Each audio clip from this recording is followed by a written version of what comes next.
This program features live coverage of an African safari and may include animal kills and carcasses. Viewer discretion is advised.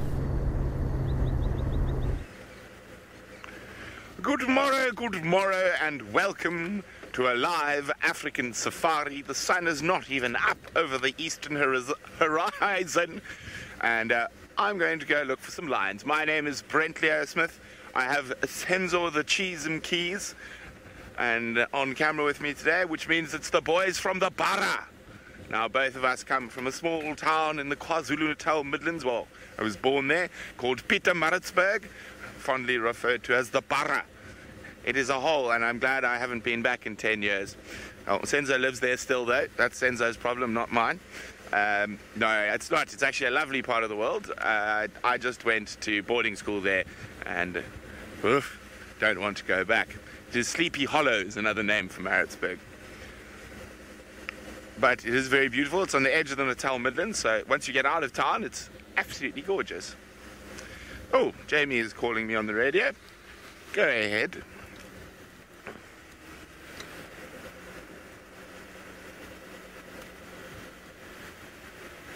Ooh, sounds very interesting. Jamie has made her way towards the hyena den and says they are... I'm not going to tell you. You're going to have to wait to see with Jamie.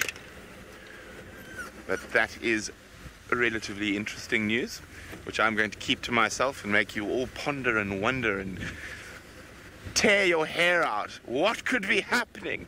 What's so important that Jamie has called me on the Game Drive radio? And what information am I holding back from you? We are not going to send you to Jamie to find out. No, I'm joking. Of course we are. Off you go to Jamie. Good morning. Brent is keeping secrets from all of you, and of course I've positioned myself in the completely wrong spot in order to be able to show you what it is. I was so frantic to tell Brent. I wasn't that frantic. A very good morning to you. My name is Jamie, and this morning Craig is on camera with me. We've got the Batman, we've got hyena cubs, and we have got Corky, whose face is covered in blood. What have you been up to? Somebody's had a serious meal. She's not injured, by the way. I mean, she is, but that's an old injury. But look at her face. She's got blood all over. Ooh, what a beautiful face that was. Thank you for that, Corks. That was really lovely. That was such a lovely greeting. Oh, what's got you so cross?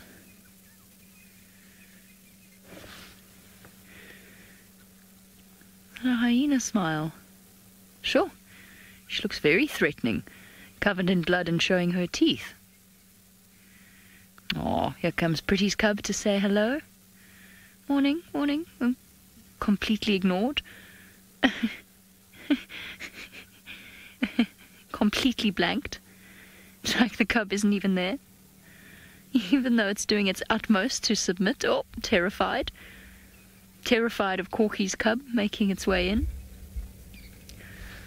What have you lot been up to? I heard whooping at one point this morning, but because I was inside, I couldn't hear where it was coming from. She keeps looking back toward Rebecca's Zoe's side.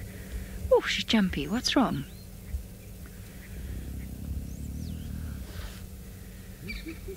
What's up, Corky? She's making that low moaning sound. Contact calling towards the cub.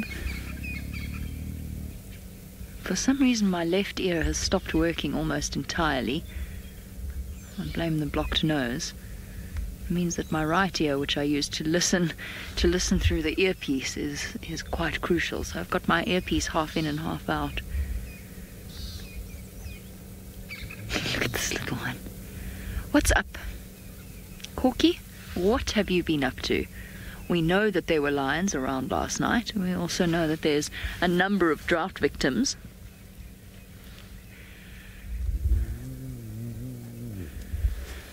Snazzy would like to know how tall... Just hold on, Snazzy.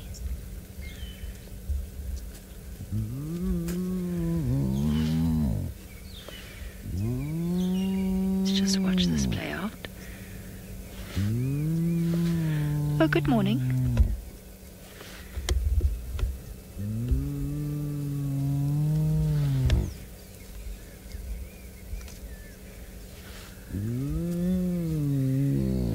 Oh, she's cross today. That's not her calling. Okay, I can hear whooping.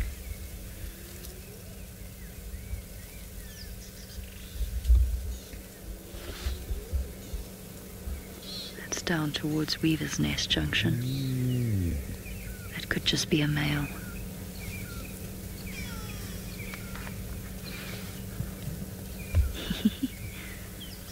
Right, now, Snazzy's wondering about how tall Corky is and that she looks quite tall.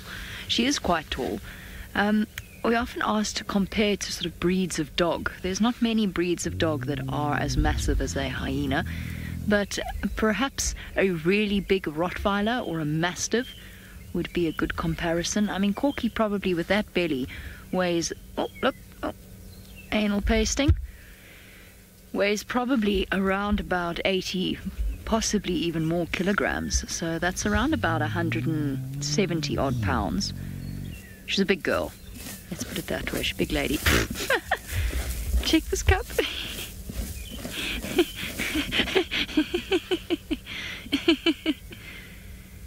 Face full of dust.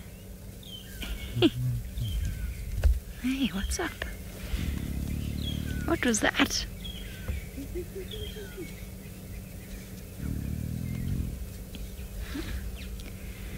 Now sniffing around, that was all very fascinating. Oh, no, panic. Where's Mum? Here's Mum. I wonder what they're saying to each other. And Corky's quite a relaxed matriarch. She doesn't really show much aggression towards the other clan members.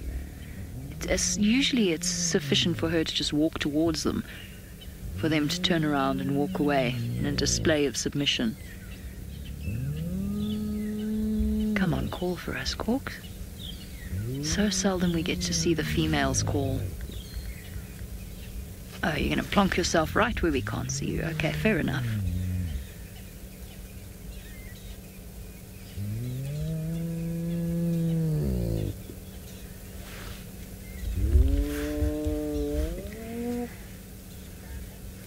Now, Miranda, you want to know if this is an aggressive noise? It can be. You often see high-ranked individuals make this sound when they are warning the other hyenas. But again, it's interpreted by my ears, and I can't necessarily discern between the various sounds that they make. If they sound similar, they sound similar. I found that with North Clan, I could distinguish between whoops that meant there's food here and whoops that meant, you know, hello, just an individual. And at one point, I'm pretty certain I got to the stage where I could recognize Waffles' whoop above any other hyena call. In this case, I don't think it's an aggressive sound at all. There's no sign of aggression. She's talking, but I don't know what she's saying. I don't know what it's about. Not 100% sure. This is what intrigues me so much about hyenas, is that a lot of the time we don't fully know what's going through their heads. I can guess what's going through Pretty's cub's heads. I think it probably means something along the lines of, or probably is something along the lines of, where's Mum? Where's Mum? Where's breakfast? Oh, I'm nervous. There's lots of people around, or lots of members of the clan. I'm nervous. I'm nervous. Oh, so nervous. That's the smaller of its bottom to be bitten. What's up, guys? What were you up to last night?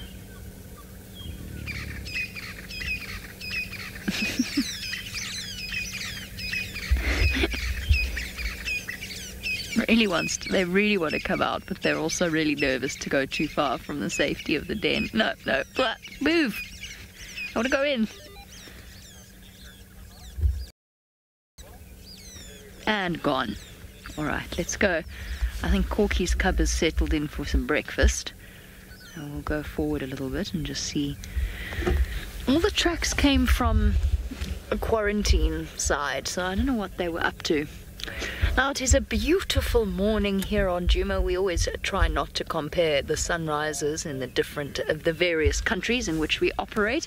However, Steve apparently has beautiful pink light to start his day. It's very hard to compare them. They are absolutely spectacular in the Mara. Good morning, everybody. Welcome up to the Mara Triangle once again. You're with myself, Steve, and Bongai out this morning, and it is a beautiful 18 degrees Celsius, 87 degrees Fahrenheit. A wonderful day. We're going to go and investigate the marsh area, the swamp area, see what's going on out there. Maybe we'll pick up on the marsh pride. Maybe we'll be lucky to find a black rhino. It is a busy place. There is feeding throughout somewhere. Animals, so please jump on board. I'm sure you've been told already how to get in touch with us. Hashtag SafariLive, or drop your comments or questions on the YouTube stream. Don't forget the all-important @FC and keep your questions relevant, and hopefully we'll get to answer them for you. Let us know how you're doing. Let us know what you'd like to see today. Yesterday's serval sighting with those little kittens was fantastic. Definitely the highlight of the week for me so far. Really hard to put highlights into a bracket. Okay, we're going to continue. Off we go. Excuse me.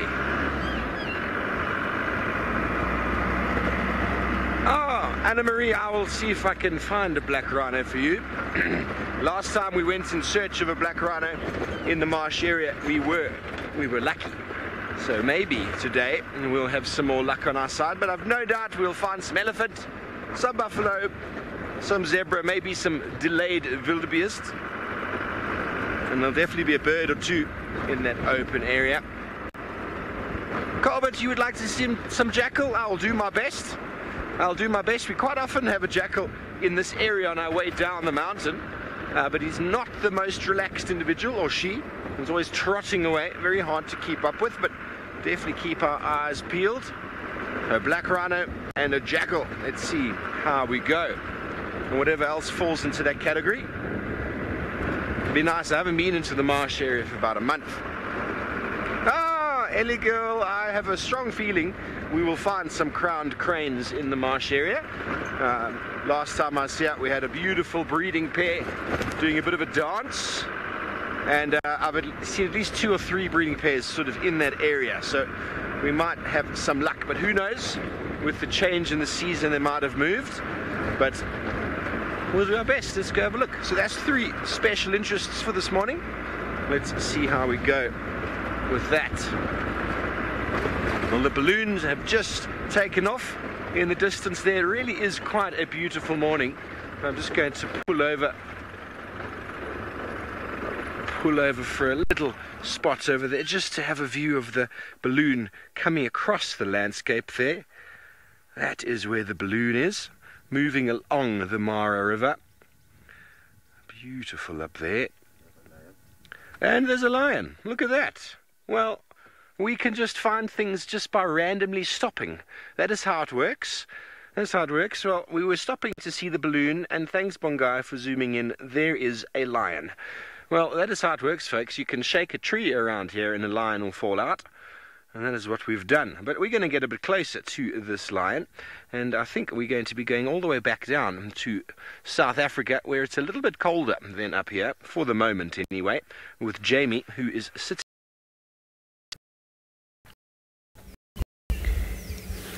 Of course I am. I will eventually drag myself away from the den this morning, but I'm not going anywhere for now. Isn't it interesting how different males receive different receptions when they come to visit the den?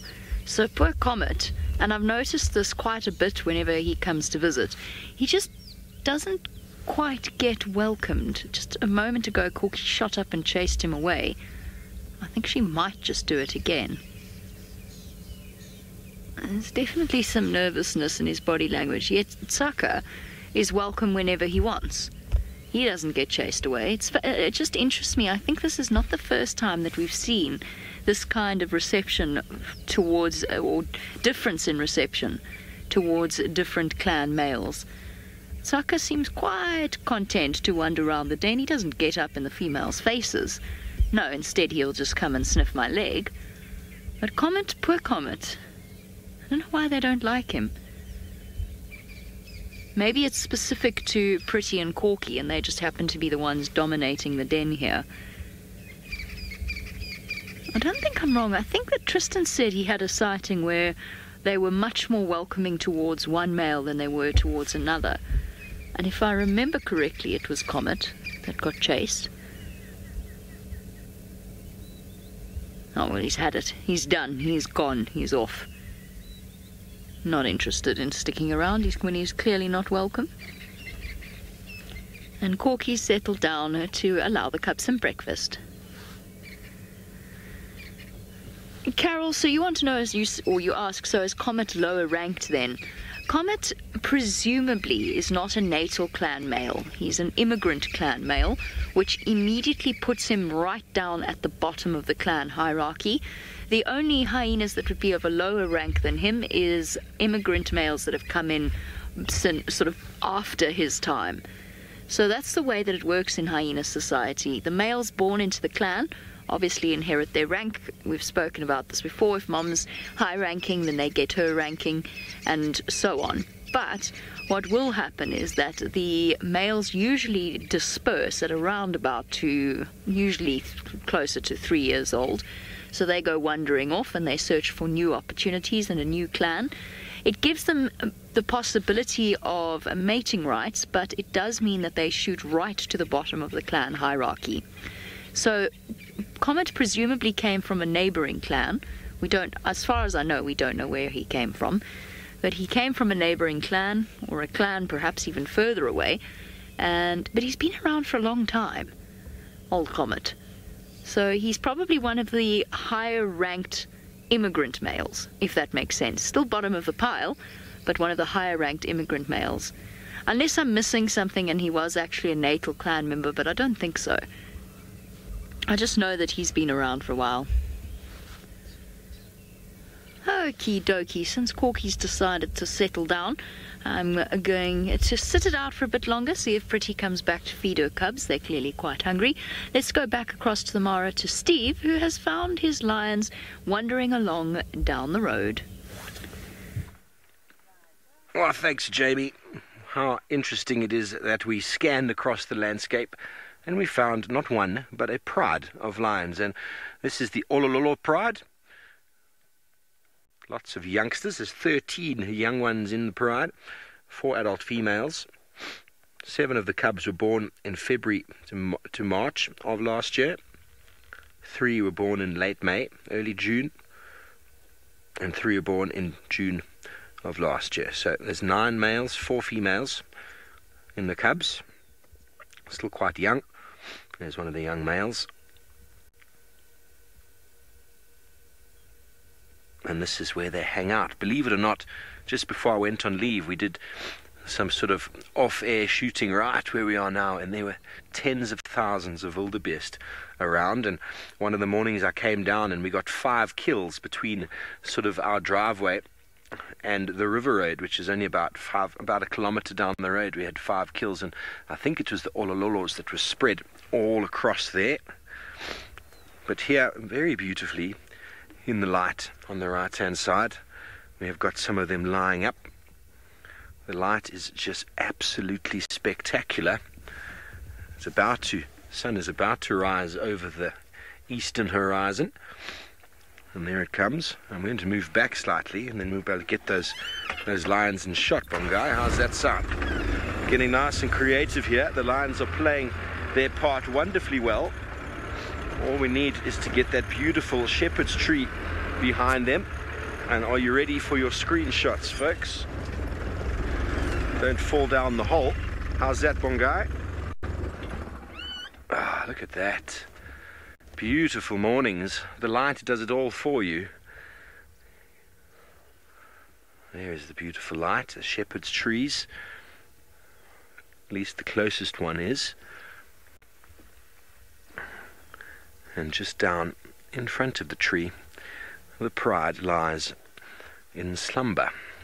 Quite alert.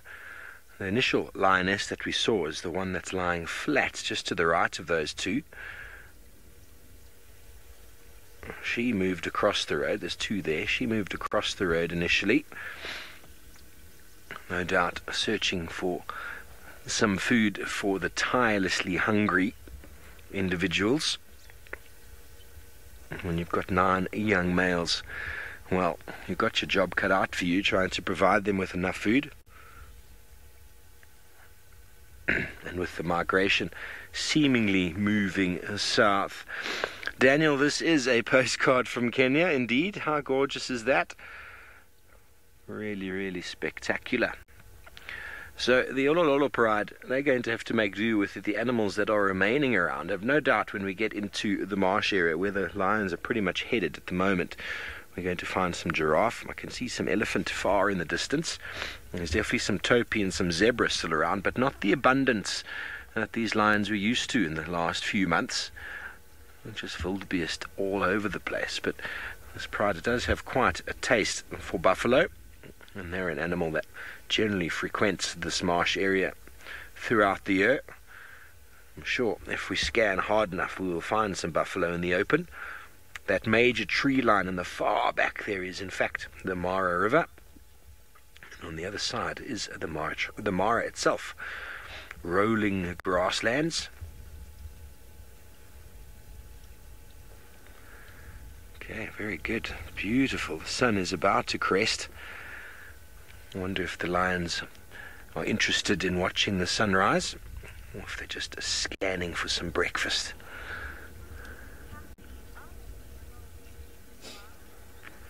Kathy, I think there are camel trees. No, hang on, no, there's no camel trees here. The camel thorn trees that I know of occur on sort of the Namibian Northern Cape section of South Africa. The camel thorn, Acacia eriloba. I haven't found one here yet. I'm not saying that they do not occur here. I can't be certain. I don't have a book anywhere to show me the trees of the Mara, and it's quite tricky in fact. But there are certain acacia species, definitely the red thorn, Acacia gerardii, which you find sort of further south, the area where the sausage tree pride is frequents most of the time. There comes a little bit of, was a bit of a head rub there. Sorry I beat you up while we were eating. Lots of love in lion society. And 2 young females. There's a vehicle coming, I think that's a female on the left as well.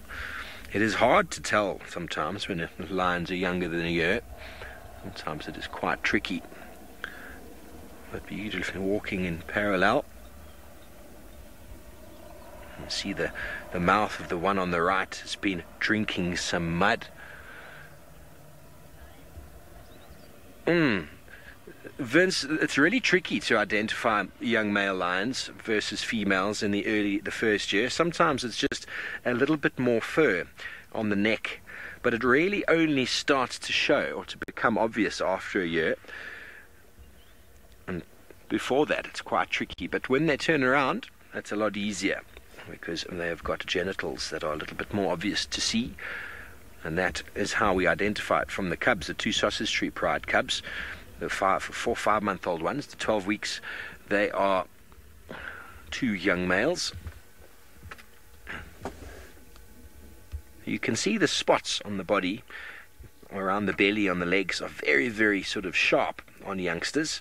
It fades a bit as they get older, and you can actually tell the age of them by that. And if you saw it next to an adult, the adult would be a bit more faded, a bit more washed, and also a little bit bigger.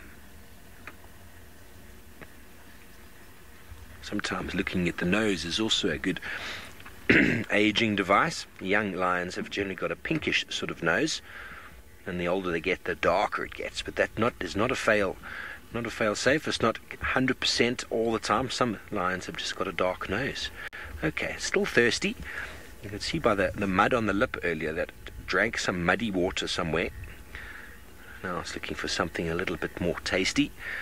The drainage culvert, springs coming down from the mountain. Often find a herd of buffalo lying in this water.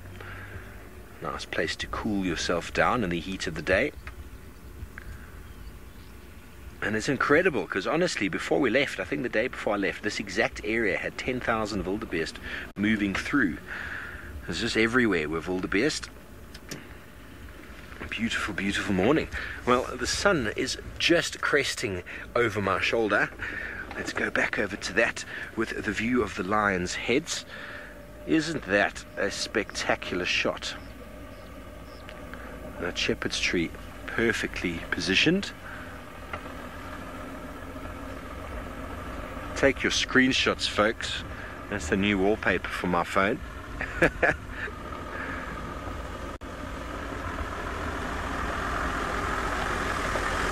Just got a few of the balloon chase vehicles driving past as we speak, and we're going to move up and go get a little bit close to these lions and see if we can actually get some nice identification features, because it's a bit tricky with the light in the back like that.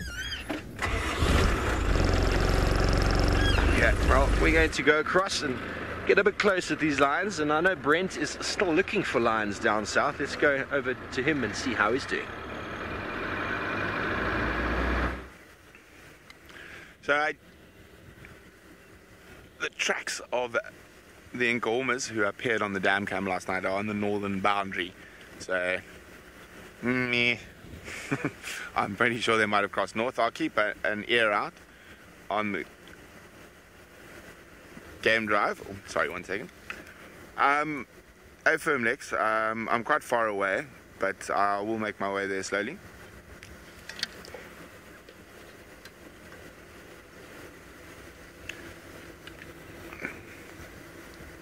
Yeah, Alex, I was just there. Someone just drove past, so I didn't even go in. I'm making my way away from there. I think I'll try later.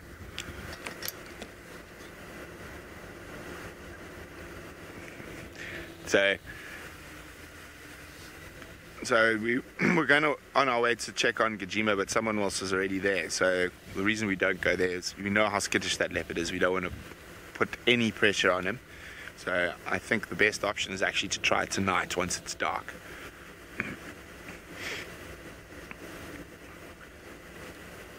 But there's still enough meat left there that that leopard should probably come back. So we'll try after dark. I don't think there's any need to put extra pressure on that skittish cat.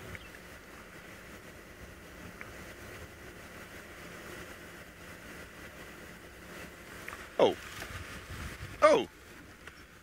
There's male lion tracks coming down here. But they look not, they've been driven over already, but I think it's probably one of the young Talamati or whatnot who joined up with the rest of the pride and went through. So their tracks are quite far from here.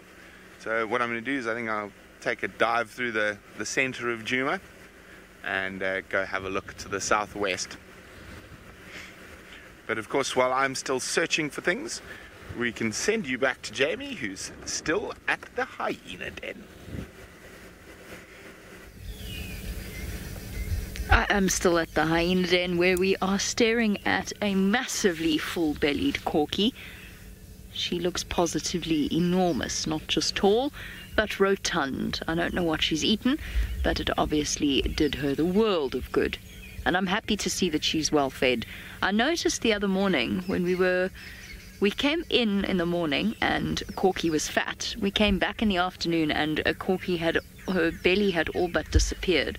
So obviously her metabolism is going very, very fast at the moment, and she's using a lot of resources both to heal and to produce milk for the cub. So the more food she gets, the better. It was astounding how fast she digested. Lee, you want to know if there's an infection in her shoulder? Yes, there is. It is a little bit infected, but hyenas' immune systems are really such that they can defeat almost anything. It is swollen today. There's a bit of an abscess. Can you see there at the sort of the top of the injury?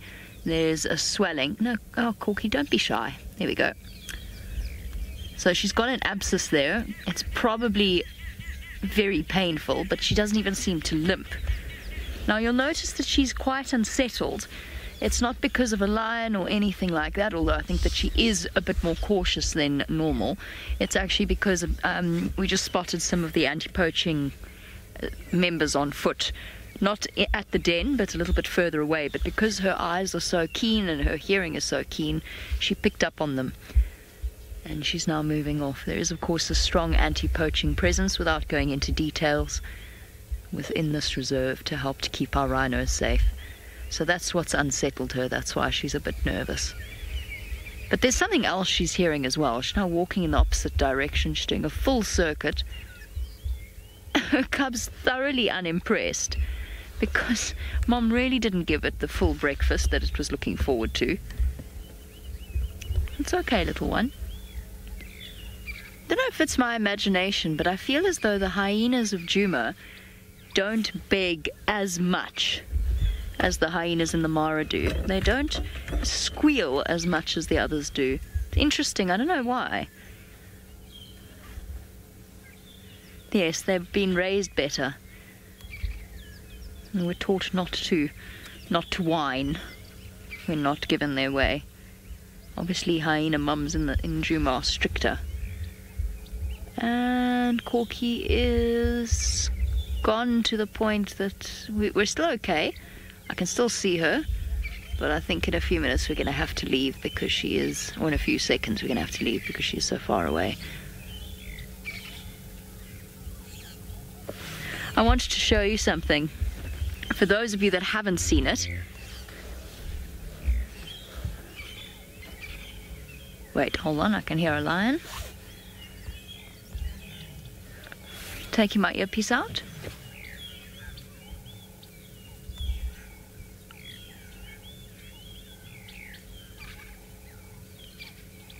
I don't know what's wrong with my ears today.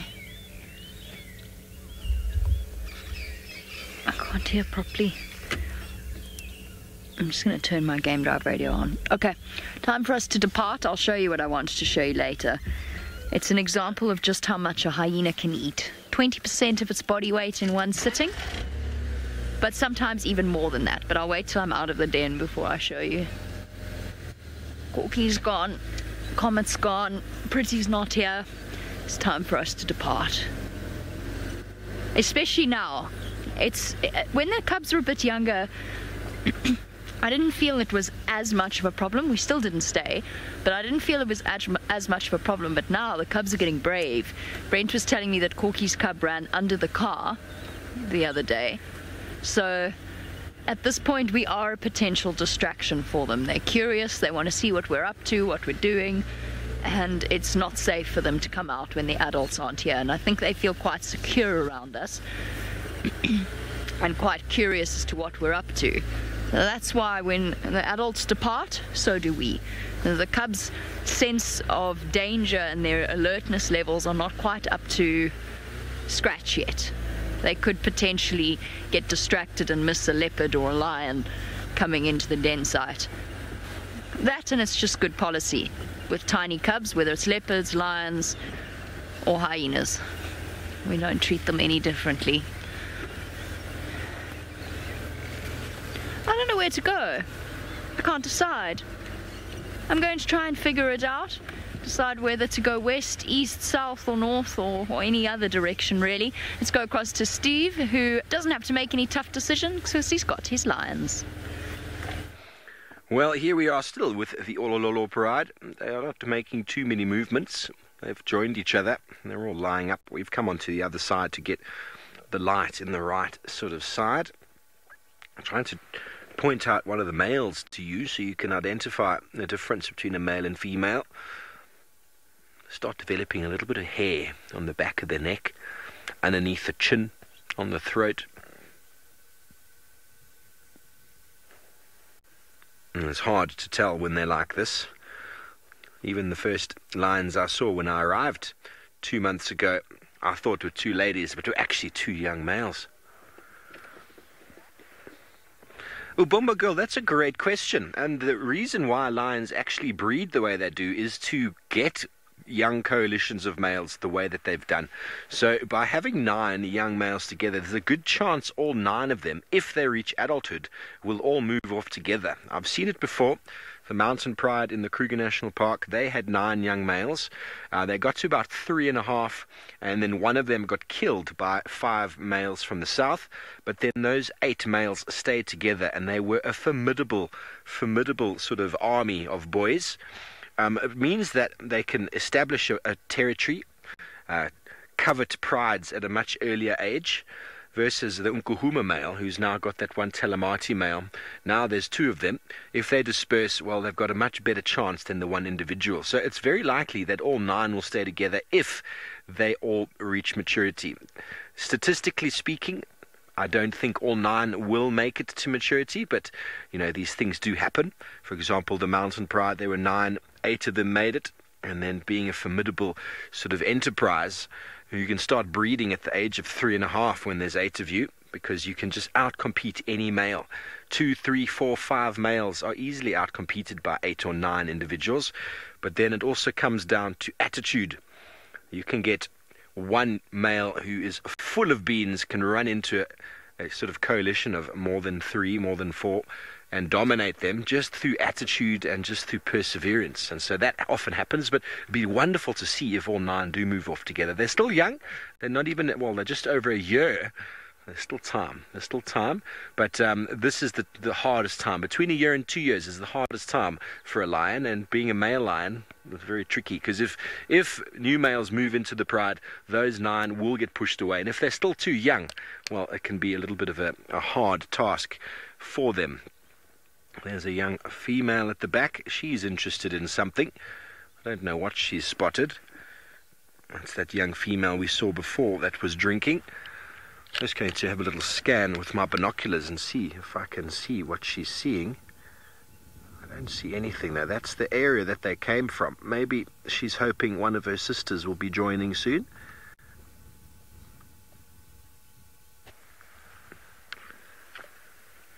That's the Olololo mountain range in the background there. Our camp is pretty much just up on top. That signal tower you see there is Mara West, one of the camps upstairs there. And a little bit further to the left, you can see the very windy road down the mountain. That is our daily commute. And then right up on top there, on the left of the screen, the top of the mountain, is one of the Ngama lodgings. And we're sort of just there to the bottom of that little hill. Right on top you can see a building. That is where our camp is hidden in the mountains. It really is very pretty up there. There we go. That is final control. Oh no, that's not. Is it? That is the clinic. That is the clinic, I think. That is final control. That is the studio. I'm sure James is waving in the window there. It is probably the nicest office view in the world. Probably one of the nicest views. And James is there working very diligently, watching us from above. But the Olololo range, that is where these lions get their name. They spend the majority of their time sort of at the base of this escarpment. And right now they have gone to sleep. So that is what lions do. It is that time of day, and the lions have decided they're going to have a nap. So we're going to move off back into the marsh, continue with our special interests. And while we do so, let's go back down to Jamie. Right, so now's my opportunity to show you what it is I wanted to show you. We're talking about hyenas eating 20% of their body weight. And I still haven't really decided where I want to go, by the way. Now I'm just wondering, is this going to be okay, Craig, with this light? Let's give it a go. This is a hyena as seen in the Mara. Confirmed, can you see it there? Confirmed to have cubs, so not pregnant. That is what... That is what a hyena looks like when it's really, really overeaten itself. I don't even know where its legs are. It's amazing. Unfortunately, I don't have the video, because this wasn't my sighting, it was Brent's sighting. I don't have the video, but in the video, all you can hear is Brent going hee hee hee hee hee, and then it starts to run, and Brent giggles even more, because it's just this, it looks like a cartoon. It's ridiculous. So that's what happens when a hyena really, truly indulges itself. Corky's got nothing on that hyena. It's the fattest hyena I have ever seen in my entire life. It looks like one of those cartoons, you know, I don't remember what it's called, Rolling Wild. Rolling Wild. It's got no legs. It's just belly. Taryn says hyena pig. I know, I mean, that thing really outdid itself. I would love to know what it ate. Maybe it stumbled upon... Laura says, was that a hyena or a hippo? I know. I'm not sure. I can't tell the difference anymore. Maybe it was a furry hippo. Maybe we all got it wrong and it was actually a furry hippo. Oh man. When Brent sent that to me, I could not believe it. It's a photo of his screen. It's a photo of his monitor. But it absolutely made our day. We then, of course, sent it on to the researchers, who I believe their first question was, where are its legs? Just amazing. The fattest hyena that I think has ever existed. It's quite astounding that they can stretch that much. Exactly. Patty, you say, how is that physically possible? We all know that predators are capable of expanding their digestive tract, particularly their stomachs, to gorge themselves. We see it with lions and leopards and hyenas. But to that extent, I don't know how she didn't perforate something. It's ridiculous. And of course, the first thing you think is, no, she must be pregnant. And Brent said he thought the same thing. He thought, no, there's something going on here. But then she trotted over to some cubs and tried to lie down in order to feed them. But I have seen hyenas that are really full that can't lie down. I lie down. I can't move. I'm so uncomfortable. I don't want to sit on my belly. It's sore.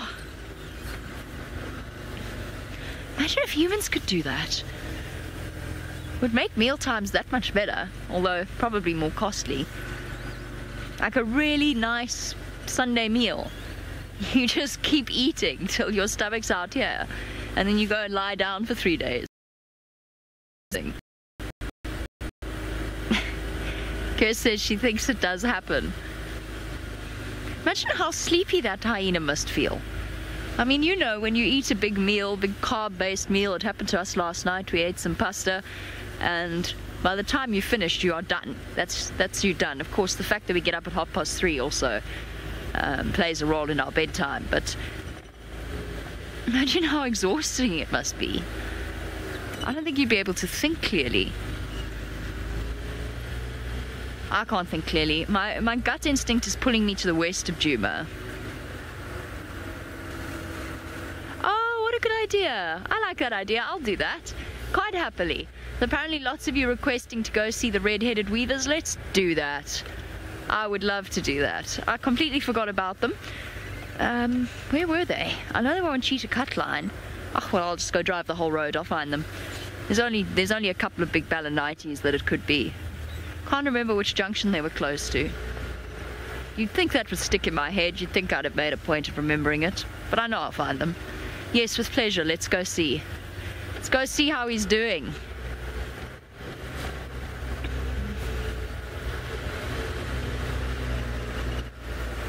Okie dokie. It's going to take me some time to cover ground to get to the weaver. Let's go across to Brent, who's also covering ground this morning, and see if he's got any updates.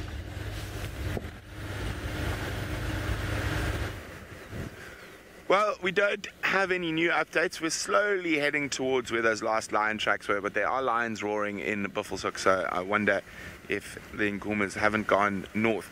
Although they haven't been to that part of the world for quite some time.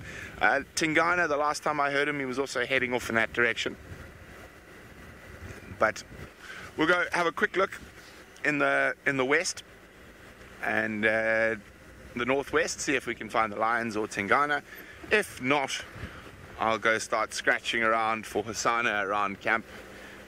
He probably hasn't moved too far, to be honest.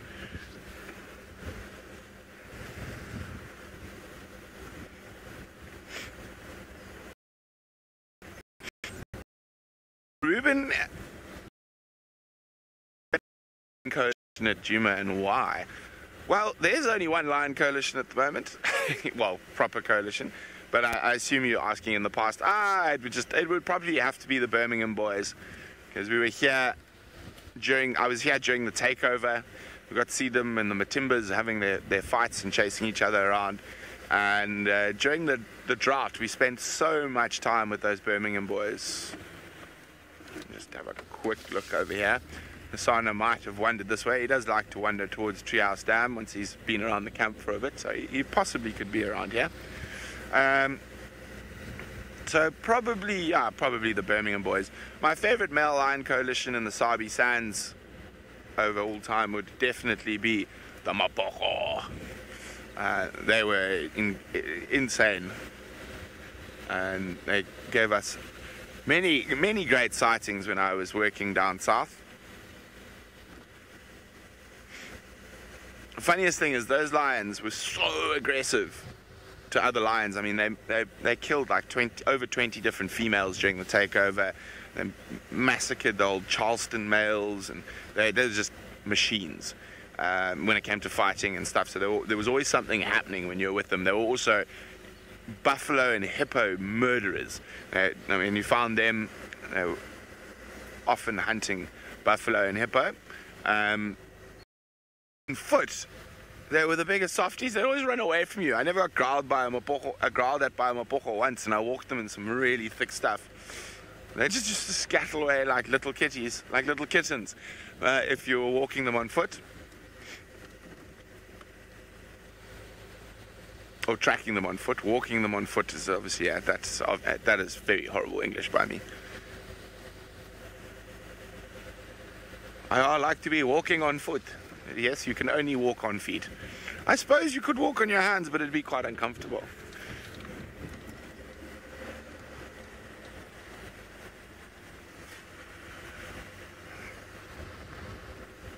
Bright Knights asking, does the new the Talamati boy think he's the new dominant male in the Nkumas? Well, what I think he's got to the age where his hormones are taking over and he wants to become a fornicating feline.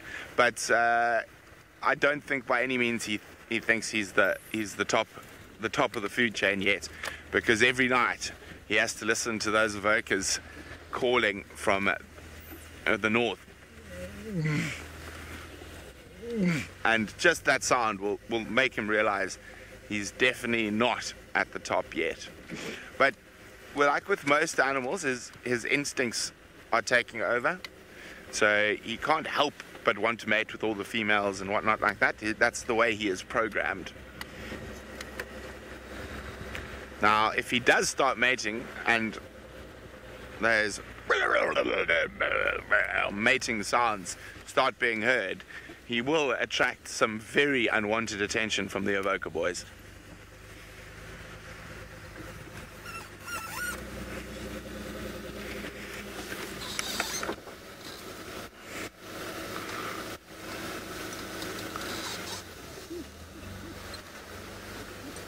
Pokemon Guy says I look like a lilac-breasted roller with my scarf. Well, Pokemon Guy, everyone thinks lilac-breasted rollers are beautiful. What are you saying about me?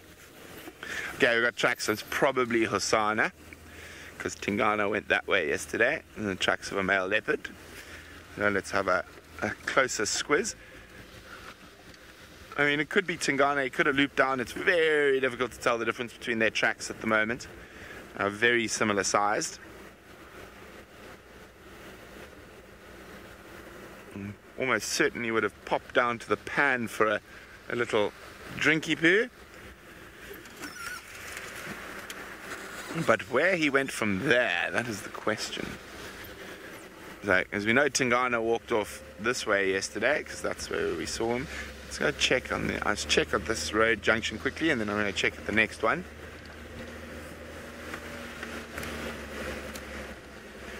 Okay.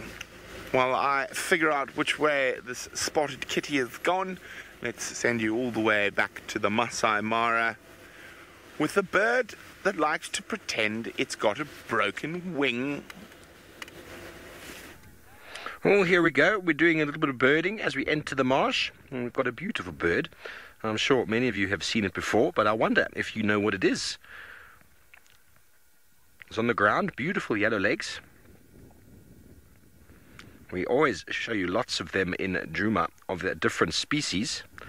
I think I have seen this one in Djuma once before, but it's not that common down there. Send through your answers if you do know. Very characteristic body shape and style. Put it into a family very easily. But they like very waterlogged habitats. The marsh being perfect, leading to short grasses with sort of sedges on the edge. Seaplines, floodplains, this is exactly where we are. Mrs. Lapwing, it is not a crowned lapwing. See the yellow legs and have a look at the face. Hopefully it'll turn and you'll get a proper look at the face. The crowned lapwing's got that very nice sort of black crown on top of its head with sort of white, so it stands out quite easily. And the blacksmith lapwing is also, it is tally-ho, it is not a plover, and plovers are actually much smaller. Plovers and lapwings are related. They were all under the same sort of category once before, but this is indeed a lapwing. But which lapwing is it? Look at the face. You can see those little funny things on the face. Moving through the open landscape. MK, a yellow-legged pigeon. I've never seen a pigeon with such long legs. No, it's not a pigeon. But I like your guess, though. I like your guess. You can see those things on the face. Those are little wattles on the face, and very easy to identify it that way. And that also leads to the name. Fiona, well done. It is indeed a wattled lapwing. Those beautiful little wattles on the face that only a girlfriend, I suppose, could love. Moving through the landscape, feeding on insects. They'll feed on caterpillars and termites, even worms, sometimes some grass seeds. Grasshoppers and beetles performing the majority of their diet. And here we have got another ground bird with a red face. I wonder if we know what that one is. I'm going to check if I actually have the correct identification for it. I don't think we get this one down in South Africa. It's hard. Some of these birds up here, there's a lot of birds up here that do occur down south, but then a lot that do not. Red legs, red face. There's not a Swanson spurfowl. I'm thinking it is a red-necked spurfowl, but I'm not 100% sure if we get them up in the Mara. I'll have to check on my other app. But all characteristics do lead to be a red-necked. But like all the spurfowls we know, they like sort of open country with some scattered bush. And they move through feeding on vegetation, seeds, grasses, little corms even that they can scratch out. And in the wet season with some rain, they thoroughly enjoy insects and scratching through the dung of buffalo, elephant and rhino, of course, to look for the insects that are hiding and breeding inside those little ecosystems.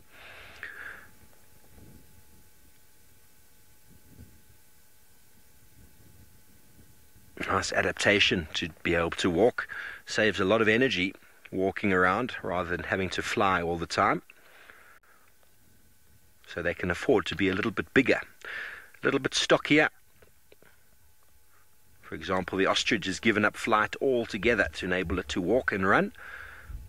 A lot of these other birds walk to save energy. There we go. There's another bird with a very long tail. It is running around. I'm not 100% sure what it is at the moment. But all of these birds enjoying the nice open landscape, the mowed grass by the animals. I don't know what it is. It's almost running like a thrush. That's how thrushes run. Also how plovers run, and it's not kind of wagging its tail to be a wagtail. Very hard to identify it with just that. There's a lot of what we call LBJs out here. If you've never heard the term LBJ, it is the term for little brown jobs. We're not able to identify a bird clearly. They fall under the LBJ category. And oh, thank you everybody, a redneck spurfowl. I do appreciate the assistance. So that other LBJ though, I don't think we'll be able to identify just yet. Well, very good. We're going to continue on. I saw some elephants in the distance, and we haven't quite spotted our rhino yet, but we will do our best.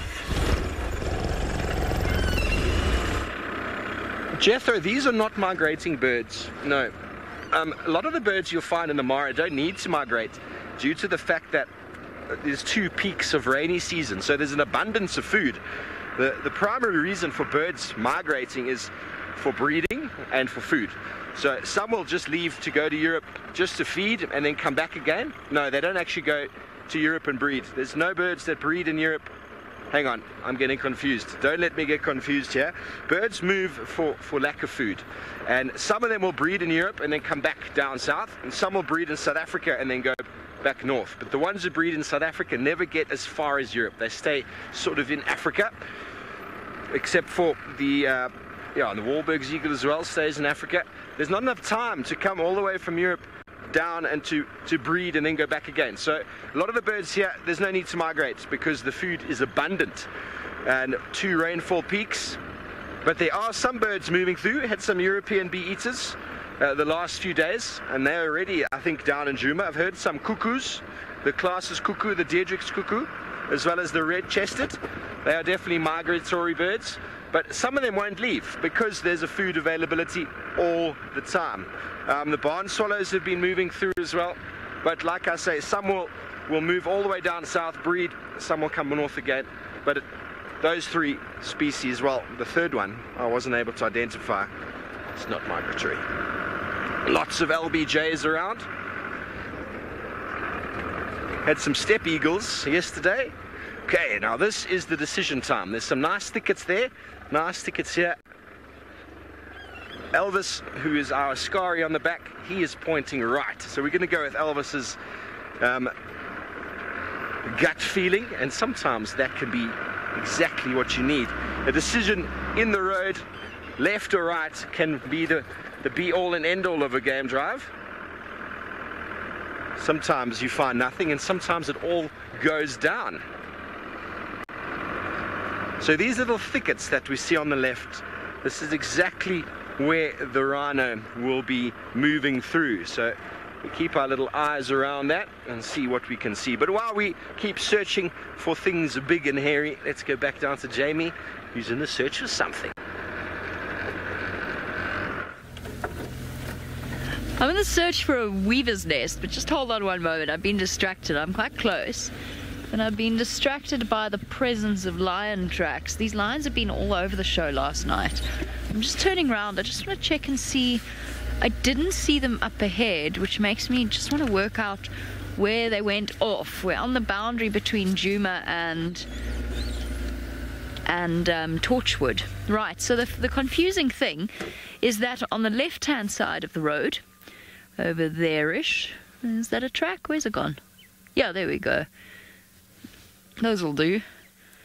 There are lion tracks going south. Male lion tracks. Now, if we go onto the right-hand side of the road, there are male lion tracks going north. So what did this lion do and why? Is it the same lion? Is it a different lion? There you go. You can see that one a lot more clearly. Beautiful light for tracking, beautiful track. The 3 lobes at the back, which are... Wait, where's the camera? Where's my hand? There it is. Oh, there we go. I've ruined Craig's shot. The 3 lobes over there. That's the back part of the foot. And then 1, 2, 3, 4 toes. I'm sure that was beautifully instructive, but I don't feel like getting off the car just yet, because I want to go and drive and just see which track is fresh. Chris says lazy. I know. I've unplugged my earpiece.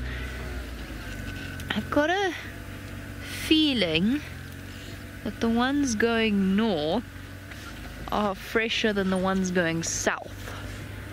The reason I saw them in the first place, apart from the fact that they're massive and lion tracks, was I saw a spot somewhere here where the lion was lying down. Here.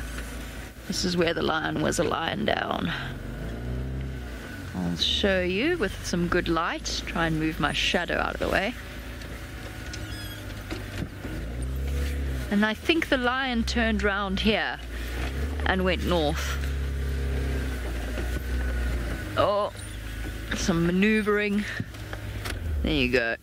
I think that the lion actually lay down there and then started walking north.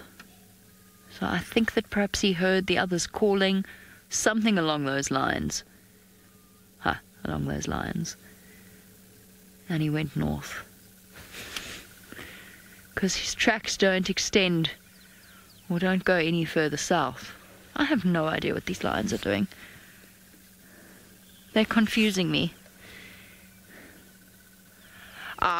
No, I might have to get out of the car to answer this question. Kirst, can you give me that name again?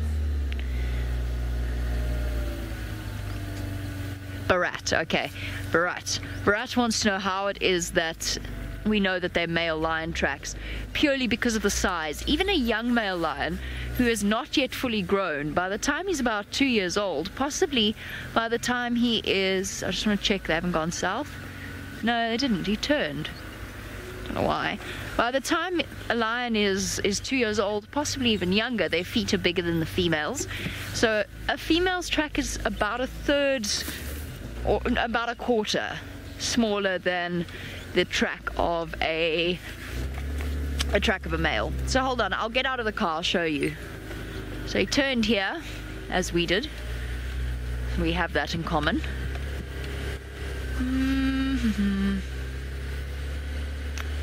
Where would be a good example? How's that, Craig? Should work. Okay, so let me show you with a comparison with my hand and jump out. Let's see, this one's probably going to be our best bet. No, now my shadow's in it. Let me do that. Okay, so this is the lion's left foot. I know that purely because this toe over here is longer. So it's much like your fingers. If you take your thumb out of the equation, whichever finger is longer, your middle finger, that is the same with lions. So this is the left foot, and look at the size of it. If I put my hand print next to it, so my hand is roughly the same size as a male lion's tracks. So that's the easiest way. There's also a slightly different proportion between the size of the back pad and the toes. The toes of a male lion, in terms of the proportion of the track that they make up, the toes are quite a lot bigger. Where a lioness, also known as a female lion or lioness, her track would probably be almost as long, but much, much narrower. So her track would be, if I draw let me draw the outline of this track. So this is the size of his track. See that square? Now a lioness's track would probably be about this big in comparison. Does that make sense? Kind of makes sense. My earpiece is dangling somewhere around my feet. I've got a new earpiece and I hate it. It's like getting new shoes. They don't fit. When you've had the same earpiece for 1.5 years, it just doesn't quite feel the same. All right, cool. Well, he's going in the direction that we're going in, so we might as well keep going in it. And we can see the weaver at the same time.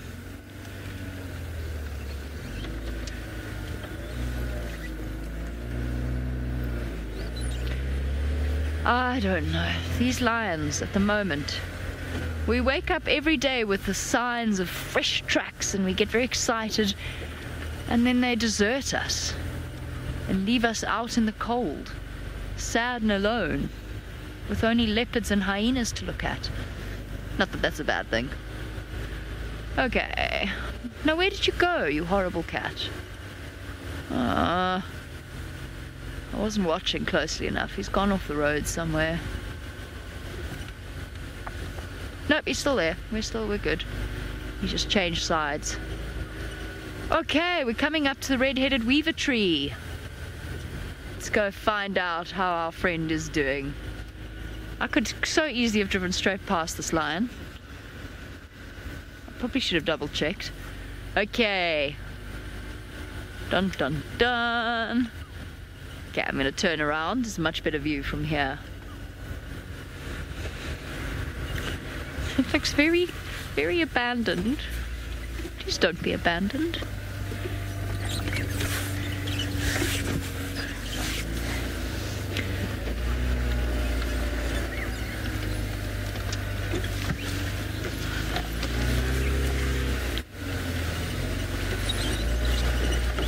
There is our red-headed weaver's nest over there, dangling at the end of that branch. Certainly progress has been made since we last saw it, but I see no flash of crimson.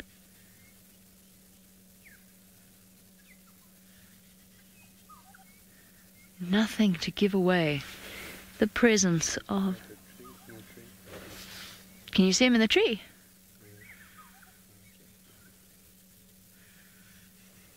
Just hear a squirrel going crazy.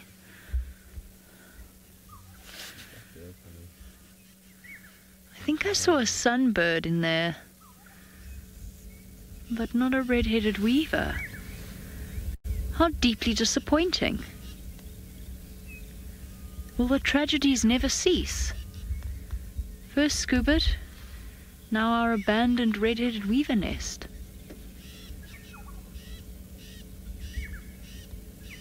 Where is it? Guys, I think he's done with it. Okay, well, what I'll do is I'll sit and I'll wait it out a little bit because I want to sit and listen anyway. So I'll sit and listen to the squirrel alarm calling and I'll just wait. Maybe he had to go further afield for building materials. Perhaps he's utilized everything suitable in this nearby vicinity and he's having to go further and further away. Maybe she just didn't like it.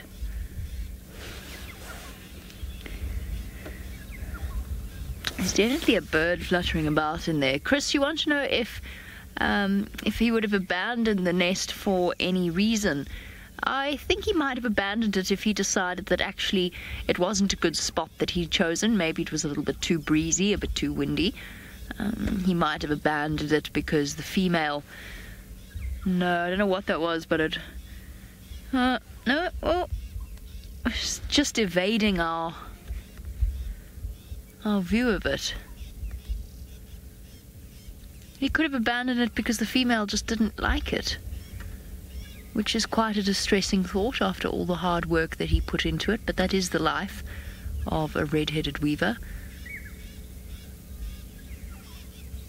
I can't see what bird that is.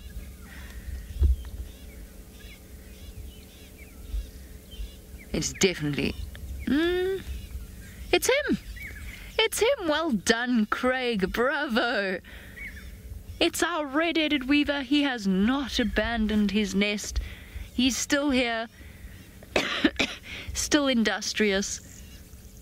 These are the little moments that we live for here on Safari Live. Those small moments of triumph. The joy at seeing a familiar face. Or head, in this case. Everybody's cheering across the globe. Oh, no, that was not a very good stick. Look at him go. He's going to take that stick. He's working. I think he's hungry. I think that's why he's abandoned this whole process for now. Or maybe he's just looking for the perfect branch. You have to be so picky. That one looks a little big. Mrs. Grumpy says that he's on a scheduled break. Perhaps he's finally stood up to his lady friend and said, "This is it. I'm not having it. This is not within my rights as a worker. I need a break at certain times of the day."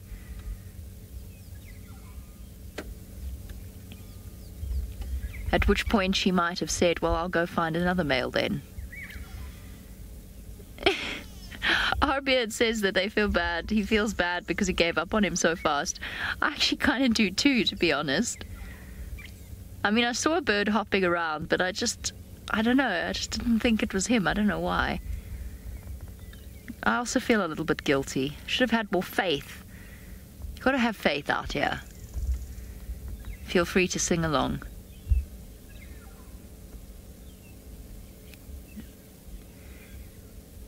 Thanks. Definitely no longer the perfect ring for screenshots, is it? Definitely changed shape. Now we're dangling upside down. It is such a marvel of construction, isn't it? This thing that looks so messy, that actually lured. Oof. Lauren, I'm not actually entirely sure how long it takes for red-headed weaver eggs to form within the female before they are laid, which is what I assume you're asking. I imagine that they've got an incubation period of around, they're smallish birds, so maybe 25 days or so. I don't know exactly. I'm guessing, but I don't know exactly how long from mating until laying the female keeps those eggs or develops those eggs. It's a good question. I'll double check for you. I'm sure I can find that information quite quickly. I'm not 100% sure, though, off the top of my head. Not very long, I don't think. Where's he gone? I lost... Oh, no, he's there. Here he is. At least it's an easy bird to find. Yeah, it could have been, you know, we could have been trying to find a... I don't know, what would be a good example? Well, just a slightly less brightly coloured bird. And we would really have struggled. Yeah, any kind of little brown jobby, and we would have struggled. But fortunately, nature has provided us with a colour that stands out. Well, it's provided him with a colour that stands out, which makes life easier for us. He is being so particular about his building material. No, that won't do. That won't do. That won't do. That won't do. That, no. Still not right.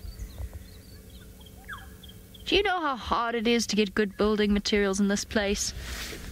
You should come to Hoedspruit. Come on. You gotta pick something. I'm not leaving till I've watched you put at least one stick in place. His lady's not here this morning. That much I will say. It's just him. Maybe she gave up on the speed of his construction.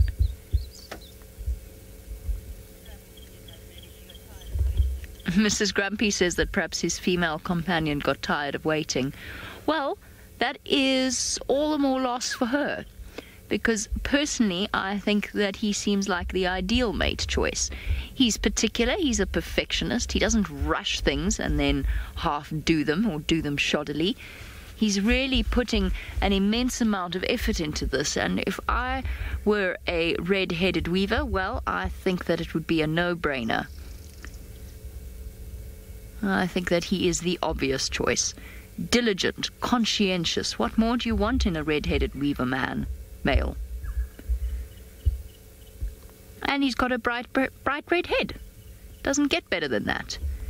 Got the looks and the personality all rolled into the one. He needs a dating profile. Red-headed weaver, age 1 year, looking for female that will be patient with his perfectionism, likes long that has a great build. Likes long flights through the savannah. I've lost him. I'm gonna sit and wait patiently until he comes back and he brings at least one stick. So since I can't spend my entire time staring at the camera talking to you, what we'll do in the meantime is send you across to Steve, who has succeeded with a mission of the morning. Fantastic. I absolutely love weavers and their nest building. But folks, we have been successful in our rhino endeavor. And we've got a beautiful female black rhino.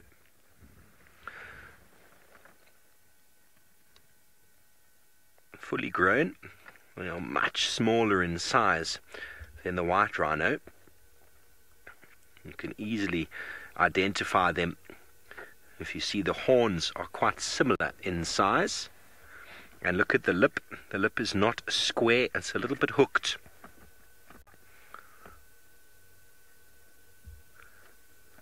Beautiful to be able to see an individual out in the open like this. She was walking away towards the forest, and now she's turned around to show us how pretty she is.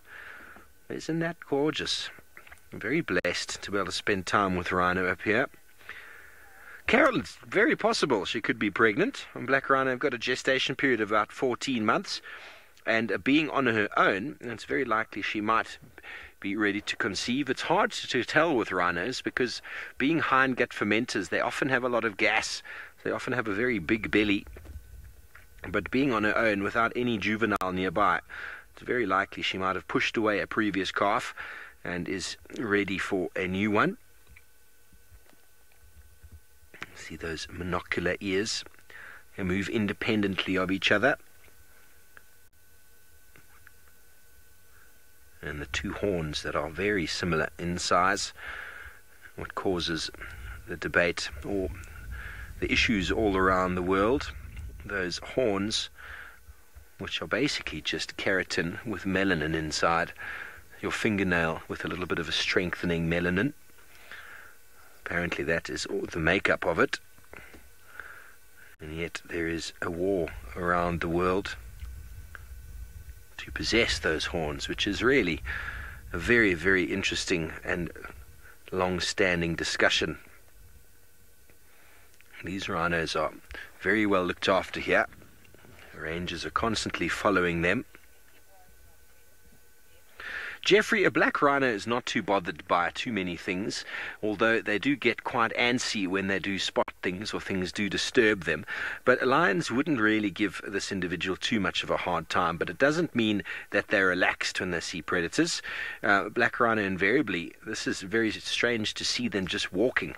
Most of the time you see a black rhino and they are hightailing it away from you, their tail curled up like a pig up behind them, and they run into the thickets. They like it in the sort of dense vegetation.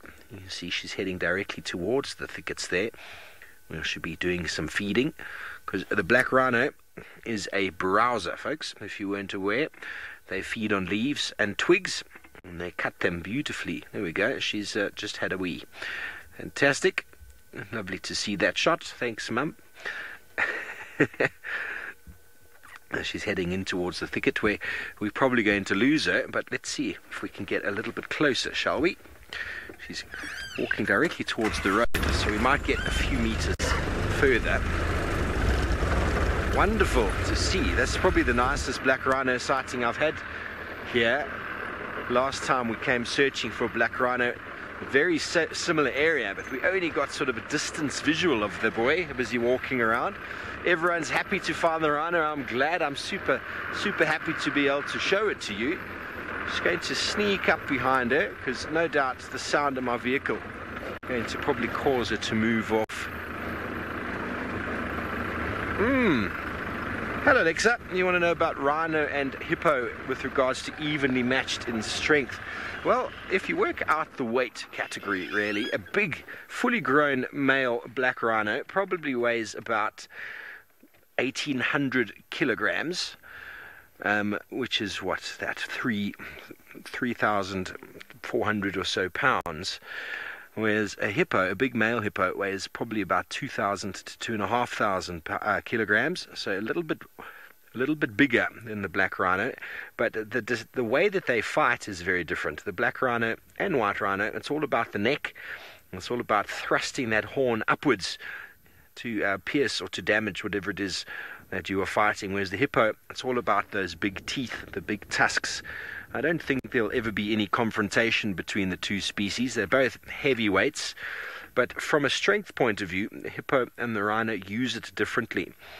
So if you are able to take the strength of a rhino and put it underneath the body of something and flick it over, well, I think that'd most certainly dominate a hippo if it came to a combat, because the hippo will just try and bite, and most certainly the tusks of a hippo might penetrate the skin of a rhino. But white rhino, no competition, I would say, against a hippo. But black rhino, I reckon there could be an interesting sort of weight matchup when it comes to physicality.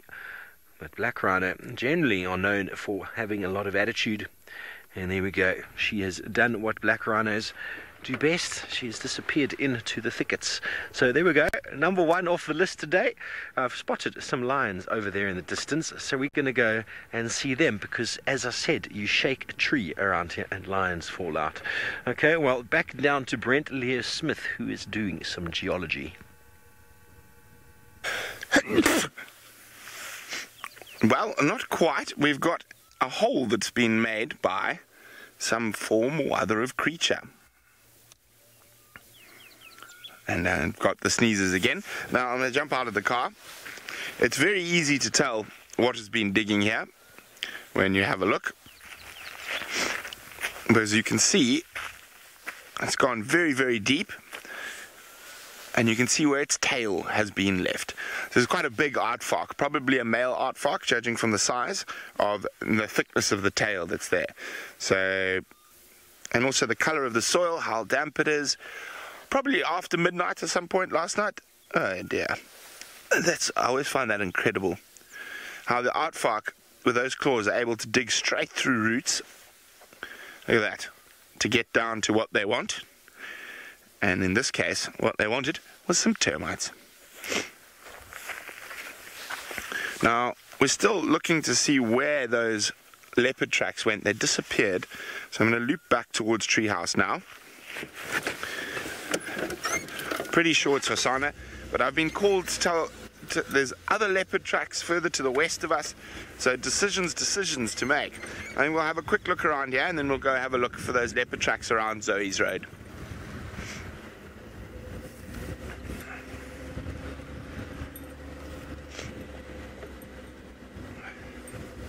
A beautiful morning. Now,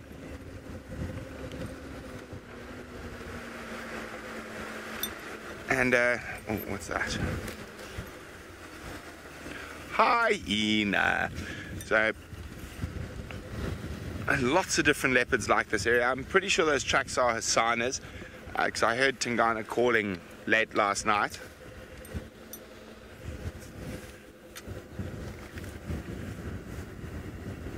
Colbert would like to know, despite so much evidence of aardvark, what makes them so hard to find? Well, the fact is that when they get moving, Colbert, so if you have a look at your sort of peak predator times, and that's when predators are most active, the crepuscular hours, and then the first 2 to 3 hours after sunset. That is when lion or leopard are most active. Hyena is not such a stress for an aardvark.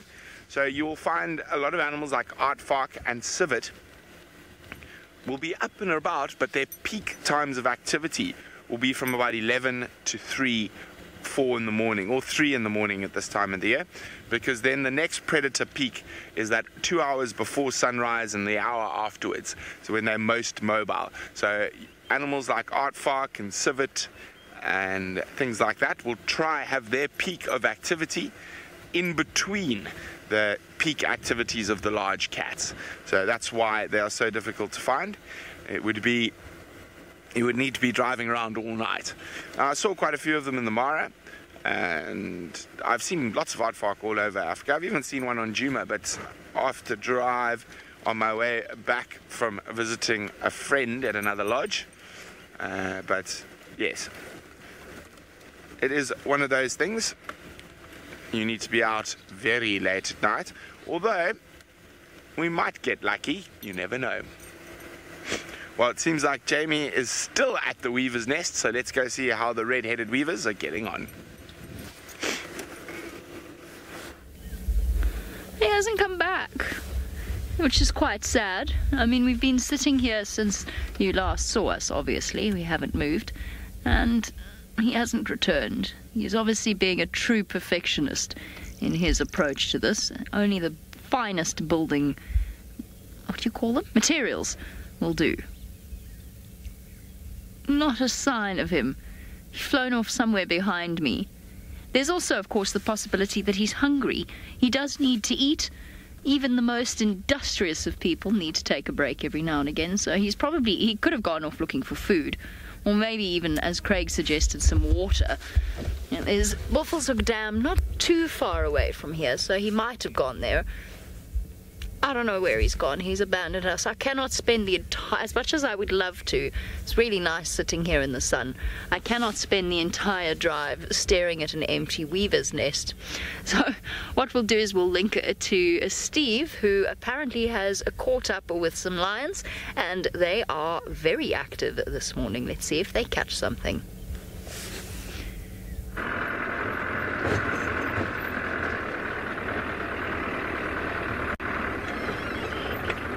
Well, we do. We have found a pride of lions just off to the right here that are starting to stalk, it seems, some lions. Sorry, folks, I'm not sure what's happening with the communication there, but we found a pride of lions here. There's a vehicle in the way, but I'm not sure who these lions are, but they seem to have suddenly shown interest. There's one just over here, Bongai, just here on the little ridge coming out. It's in a perfect position.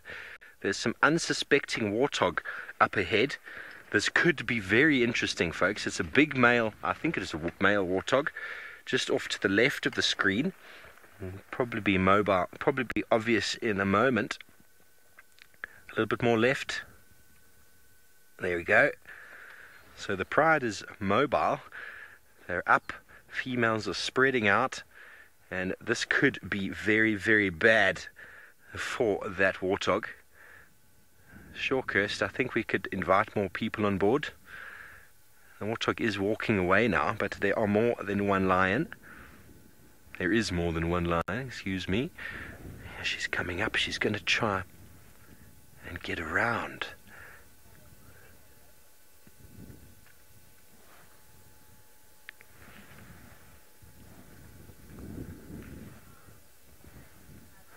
Good morning, everybody. Welcome to the Mara Triangle in Kenya. We are with a pride of lions, I believe to be the Paradise Pride. I haven't quite gotten identification yet. They have suddenly spotted an unsuspecting warthog. And, well, look at the positioning she's doing. She's going all the way back and around. She's left her pride a little bit further to our right-hand side, and they're all spreading out in a typical lion fashion. She is doing a wonderful job of getting all the way around, and, well, there's probably more than one warthog there. And what she's going to do is she's going to loop all the way around and try and chase that warthog towards where her sisters are lying in wait. Please feel free to throw any comments or questions down below. I'd love to hear from you. Got a little bit of a paunchy belly. The lions have been eating a lot this time of year. So now these two lions on our right are moving into position. There's a third one, fourth one that's gone all the way around on the right-hand side. This is the perfect ambush, folks. This warthog, well, they don't see very well in the long grass. There's a very good chance that it's going to get caught. KB, a warthog, yes, it's not the biggest of meals, but lions will take what they can get, and with the migration dwindling and moving south, warthog sometimes is what a lot of these lions feed on throughout the year. It just means that they need more than one. Well, I'm not sure where that warthog's gone. The lions have all moved into a big loop and circle. They've left all the youngsters behind. We're going to stay on the action. And there's two lionesses. One that's gone all the way around on the right, and the first lioness is coming through on the left. They're trying to see where the warthog's gone. The warthog might have gone into a burrow. This could be really bad for the warthog. Poor lioness moving. You can see there's one on the right now, Bongai. Just see that one's moving in from the left. One on the right, just a little bit more right of that. The warthog is somewhere there.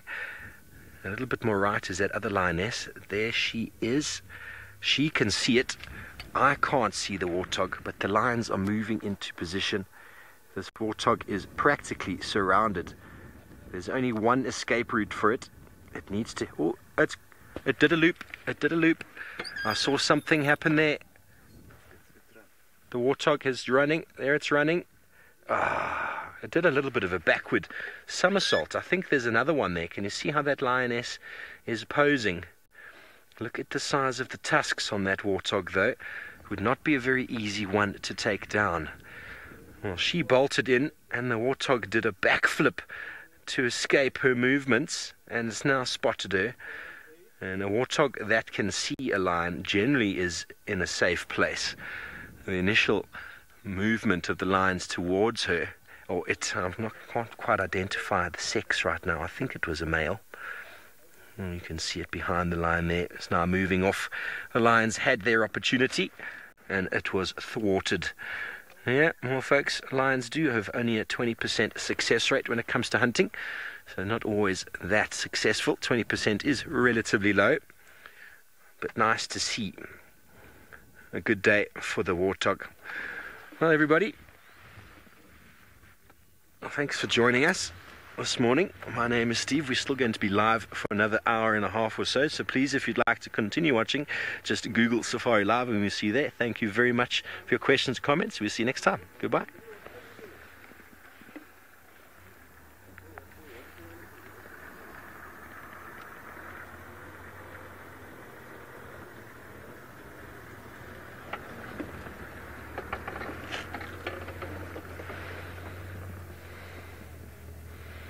Hello everybody, thanks for that. Well, that could have gone either way for the warthog or the lions.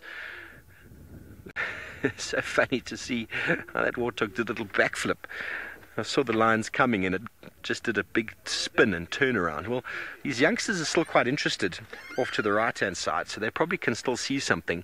They want their breakfast. I'm going to move up a little bit, get us into another position so we can see exactly what's going on with those adults.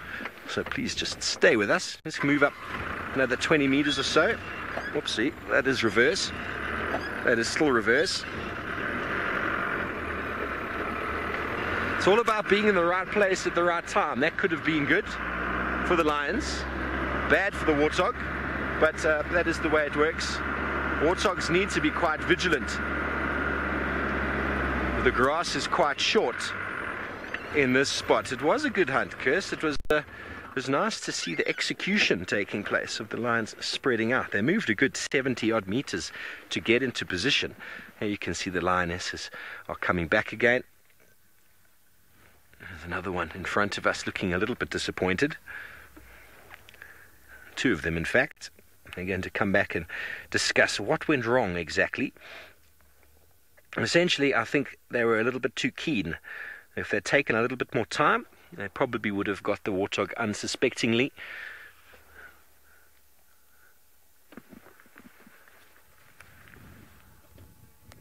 Warthogs, if you can get close enough to them, are catchable.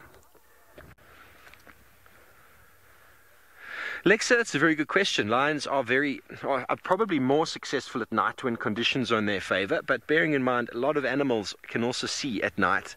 When it's pitch black conditions and conditions a bit windy, prides can be a little bit more successful then. In the daytime, there's nothing to stop them from being successful in the daytime. It's all just about being a little bit more stealthy, and obviously warthogs are not active at night generally, so they're in their burrows. So I've never seen warthogs being hunted at night. They know that the opportunities at night for them being caught are much greater than during the day, so they hide in burrows.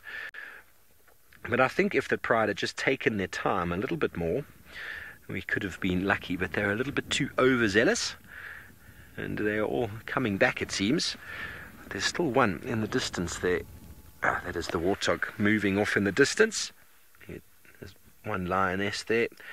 The warthog disappearing in the long grass somewhere back there.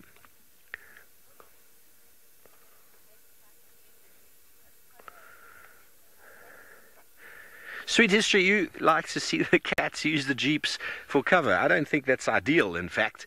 That lioness ran in basically a perpendicular movement away from that warthog to loop around. I don't think she actually used the truck or the jeep as sort of a camouflage, because she went in front of it.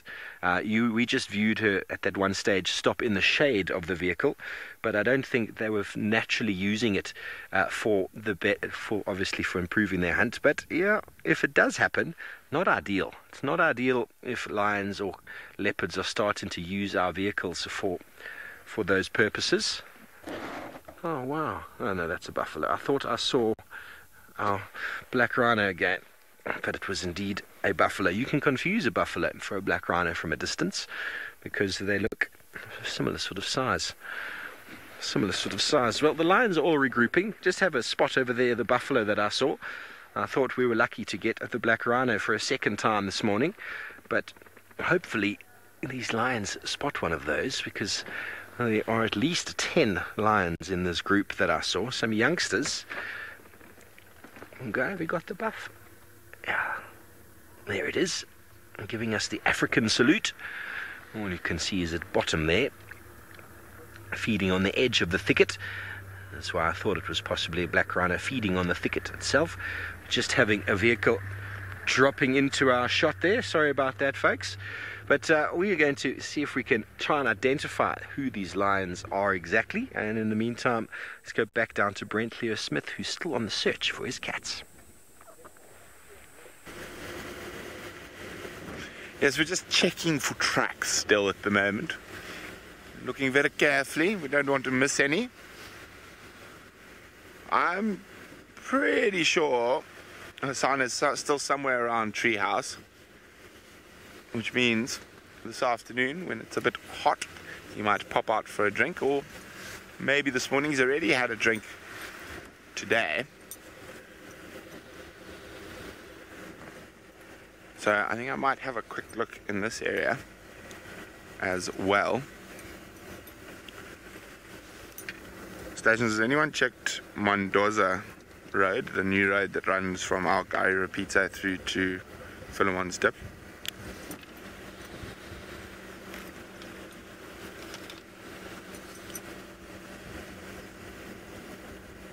Okay, it sounds like no one's driven there yet. We like places where no one's driven. It gives us the best opportunity at seeing tracks.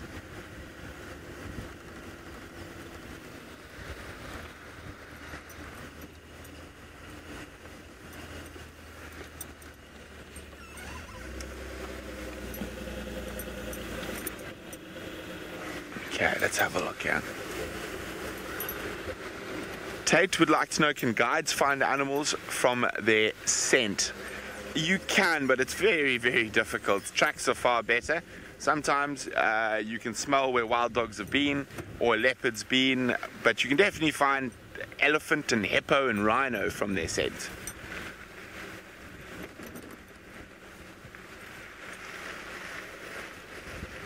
Okay, so there's leopard tracks and lion tracks in this area, so we're just going to have a quick drive through here. They're all on Zoe's, which is just to the north of us, and they said the tracks are heading south-southwest, so maybe we'll get lucky on Mendoza Road, which is a new road. I thought I saw a lion, but it was a termite mound.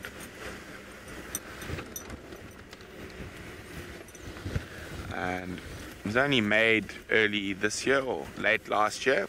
It was made while I was in Kenya, so there's it's quite a nice road, because it goes through an area that we've often lost cats in because there was no road. It was a very big area as well.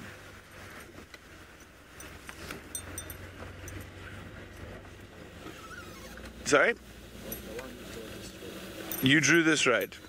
Yes, Senzo reckons he was the one who drew this road, although I know it was Rexon, so... So, Rexon builds all the new roads and maintains the roads we have.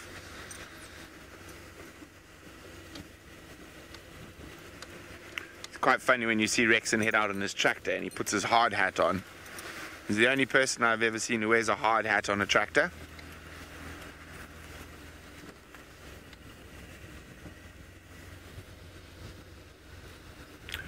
Well, I'm checking around here. We're gonna go across to Jamie, who's heading off to Chitwa Chitwa.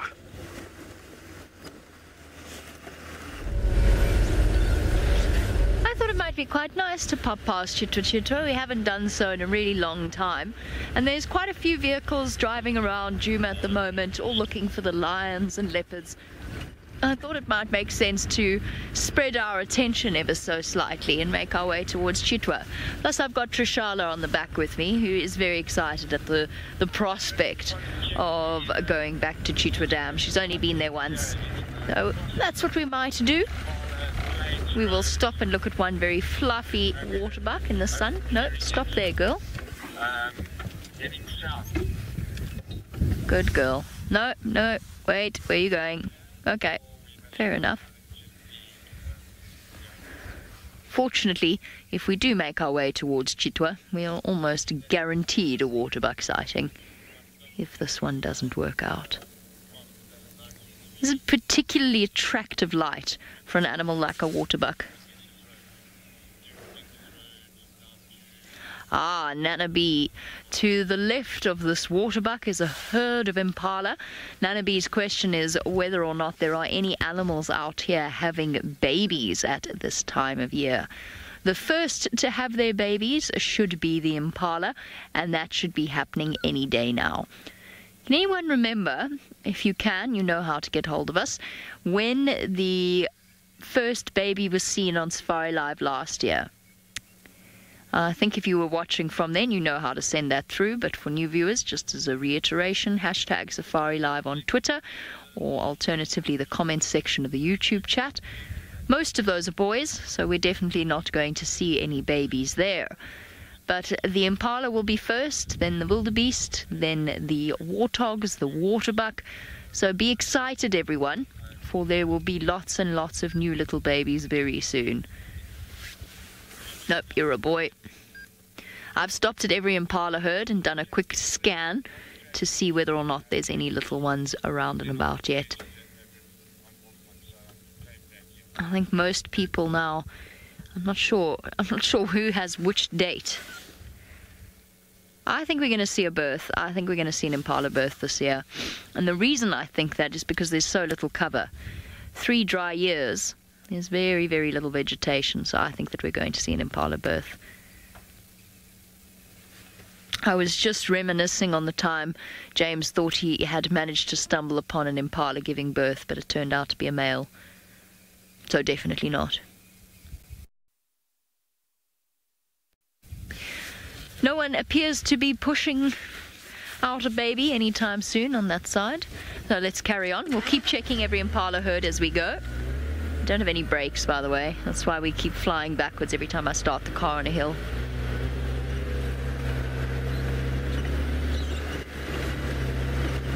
Tundi.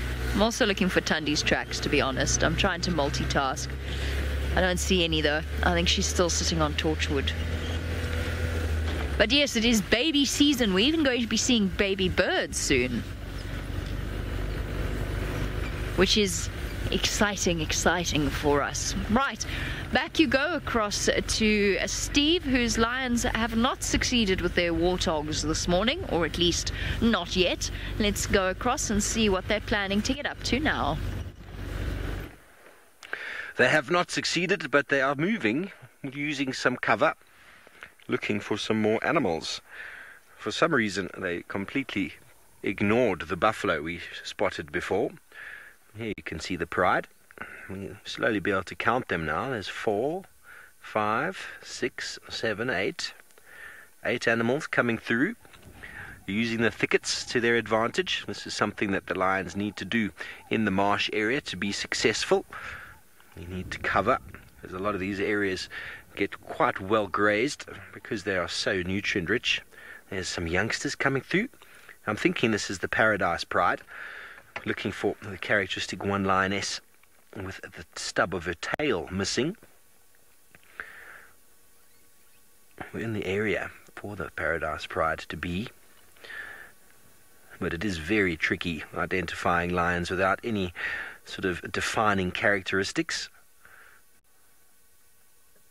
The cubs look about the same sort of age and size of the Paradise Pride cubs that I saw not so long ago. There we go, there's a tree climbing one. Look at that. I thought it was just going to sharpen its claws, but it's actually going up. Let's see how awkward it is. Oh, hang on, up I go. Lions playing in trees is always quite comical. Watching them come down is always more fun than watching them go up, because they suddenly realize, oh, how did I get up here? Not as sort of agile in trees as many of the leopard species that we see. You can see that's a young male. If you just look on the top of his head, he's got a little bit of a mohawk. He's going to find it awkward. Let's see. Let's watch him go down. He's not that high. But they suddenly realize that, oh, I've got myself in a bit of a pickle here. Call the fire department. We've got a cat stuck in a tree.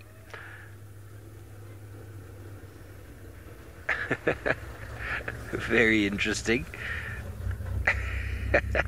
Suddenly all the grace that comes with being a lion is lost when you see them in a tree. There's absolutely no elegance at all there. Hosanna would be laughing.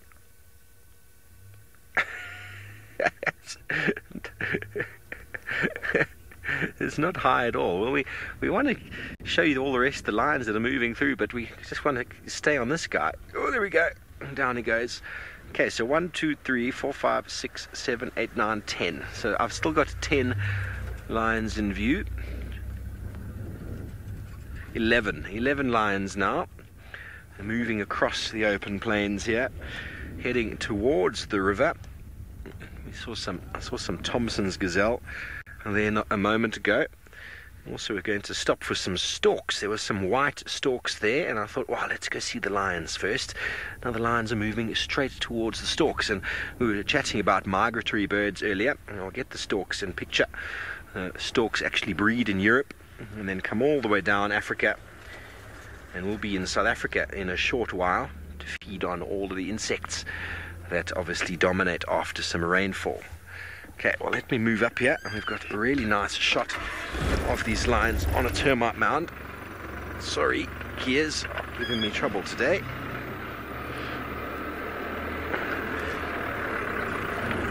Very nice to see, very, very nice to see these lions moving. Let's try and get you a nice shot of them sitting on this termite mound.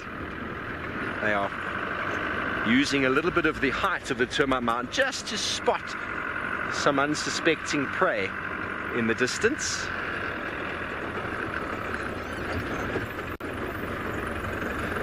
There we go. That's a picture right there.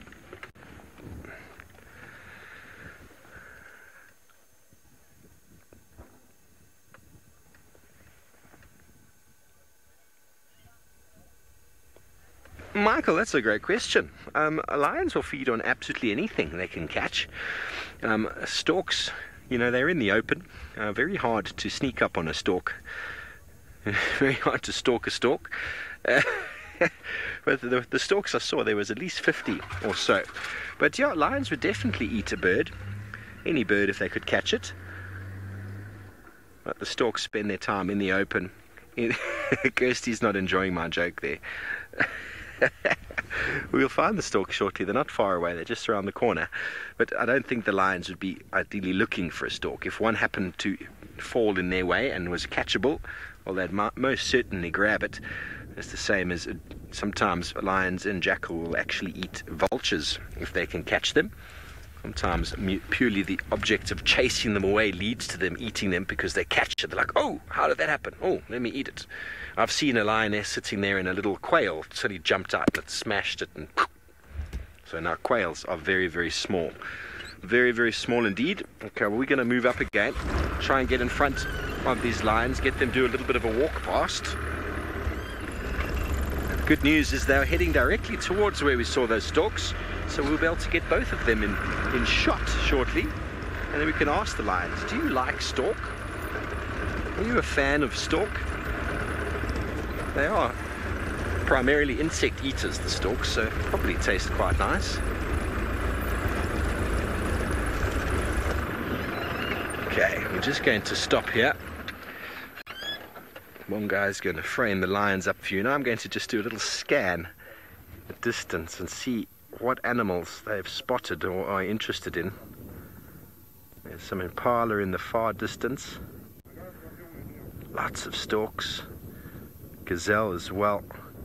Gazelle are very, very quick and very fleet-footed. So it'd be very tricky for a lion to catch a gazelle, but that's why hunting in groups is ideal. There are also some giraffe in the distance.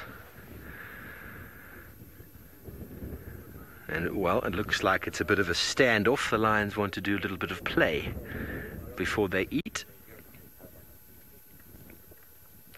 There's something on the ground there that they're not quite happy with. I wonder what it is. They're all interested in something there.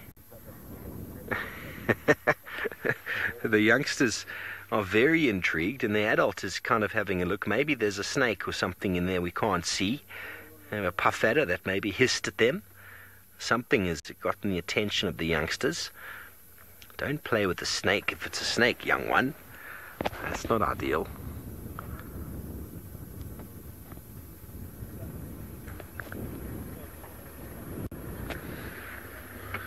So, Bungai, just off to the left, if you go a little bit left and pan out to that little lugger behind, just there, yeah, punch in. There's a little head popping out, a little bit left. There we go. Look what we've got on the ground. We've got an African fish eagle. He's in the little drainage depression there. No doubt feeding on, trying to look for a fish or some insects. Now, most certainly fish eagles will kill storks if they can. They're known to actually catch flamingos and birds of that sort of size. And anyway, we're going to keep up with these lions. They're slowly making their way towards herds of animals in the distance. We're also going to get the storks for you in shot soon, and in the meantime, let's go back down to Brent. Well, no cats, but a lovely herd of ellies, which is always a treat. Oh, there's some young boys. There's some trouble about to happen here. Let's go back a bit. He's causing a bit of havoc, one of the teenage boys, but nothing too serious.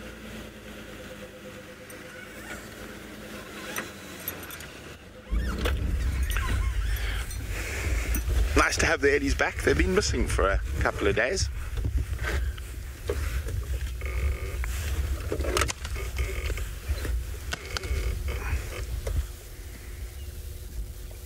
It's nice to just sit and listen to ellies as they feed, and every now and then you get that lovely communication between them, that low rumble.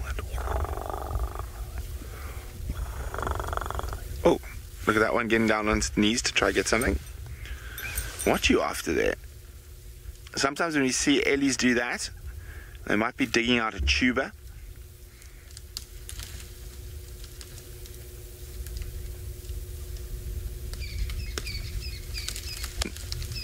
No, I'm not sure what it's digging out. I'll keep an eye on him. It's definitely digging something. You can see it's digging far more than it would be. Well, maybe it's a big root, but... So you'll see them get down on their knees and use their tusks often to sometimes break roots, particularly if they're trying to get down to a big tuber of sorts.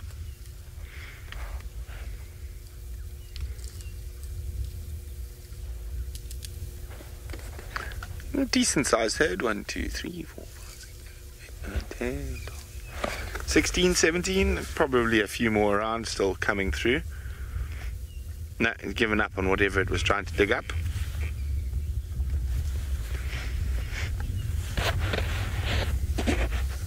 Colbert's wondering, is the matriarch usually at the front of the herd when they move? Not necessarily, and definitely not when they're moving like this.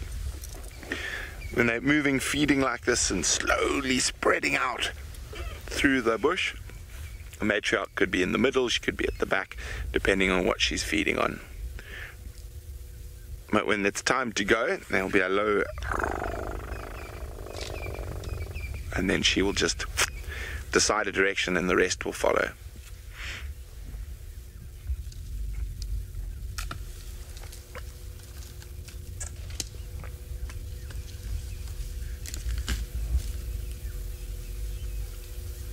Okay, I think we're going to sit and enjoy these ellies for a little longer. In the meantime, let's go all the way back to the Masai Mara to Stivovo, who's got a large reptile.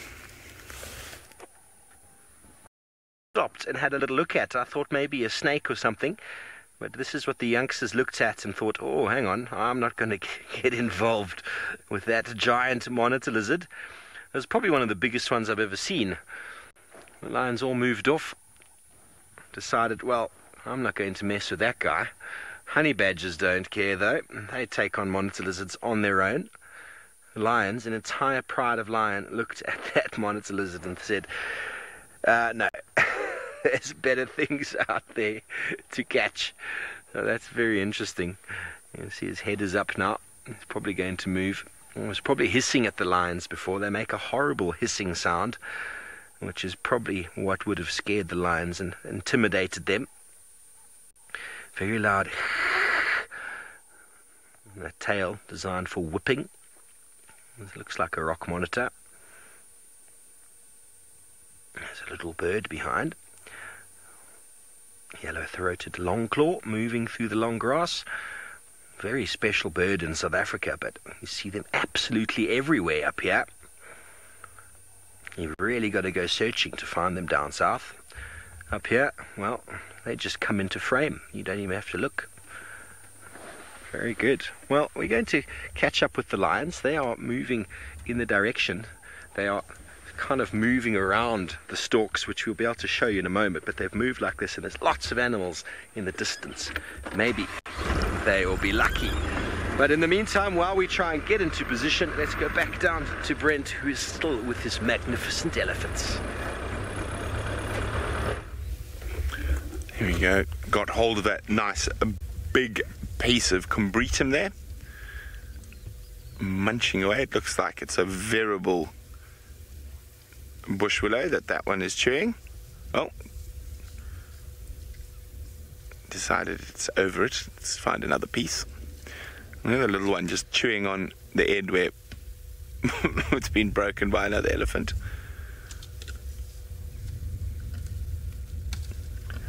I constantly have to keep moving and keep feeding.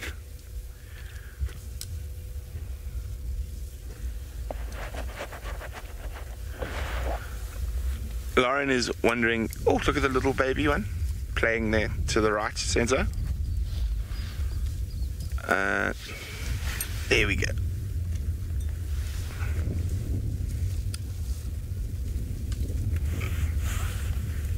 There we go. Still relying mostly on mom's milk, so not too phased. Sorry, Kirsten, could you send that question again? The Game Drive radio was quite loud. Lauren would like to know, can humans eat the same tubers as the elephants? Certain species, yes, but other ones, no. But humans can eat certain tuber species that the elephants would eat as well.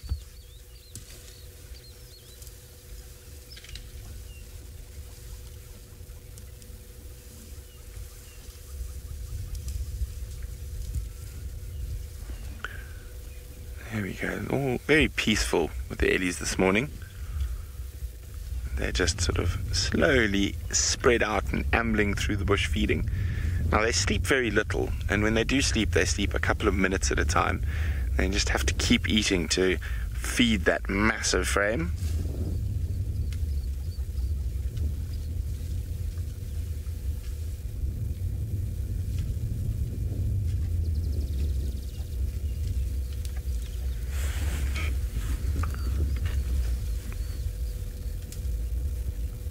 Now they'll be looking forward to the rains coming, and they're going to be able to feed a lot more of grass as it greens up and gets emerald.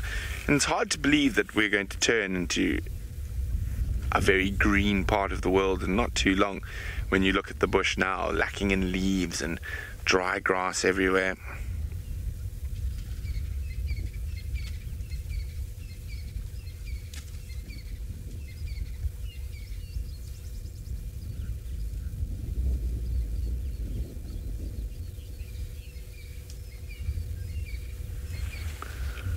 As I say, I think we're going to sit and warm up in the sun, relaxing with this lovely herd of elephants. While we do that, let's send you back to the Mara, to Stivovo, who seems to be finding the biggest variety of creatures. Well, thanks, Brent. We have promised you the storks, and here they are. The white stork that breeds in Europe. I've seen a number of their nests in Italy. I haven't seen other places in Europe where they occur, but I know they occur all over, breeding all over Europe. And they come all the way down through Africa, end up in South Africa for sort of our wet season, which is slowly approaching. They're quite well known for nesting in the chimneys of roofs in Europe, and obviously that can potentially be a fire hazard if you have a stork, a whole lot of sticks on your roof.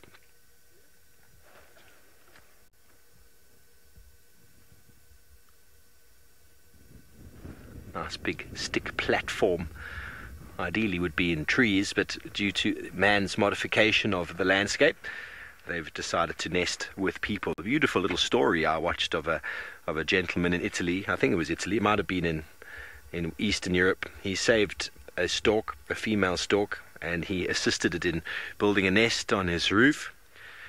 A beautiful story was running around on Facebook, and then his stork, who he basically looked after and reared, it became like a close friend of his. It wasn't able to fly because of a damaged wing, and she managed to meet a partner who every year after breeding and after successful breeding would fly all the way down south and then would come all the way north again. And people actually, there's a webcam, and people would celebrate the arrival of him. I'm trying to think his name, but a very popular and well-known story in Europe. Every time the male returned home, it was like an enormous event for the people of that village,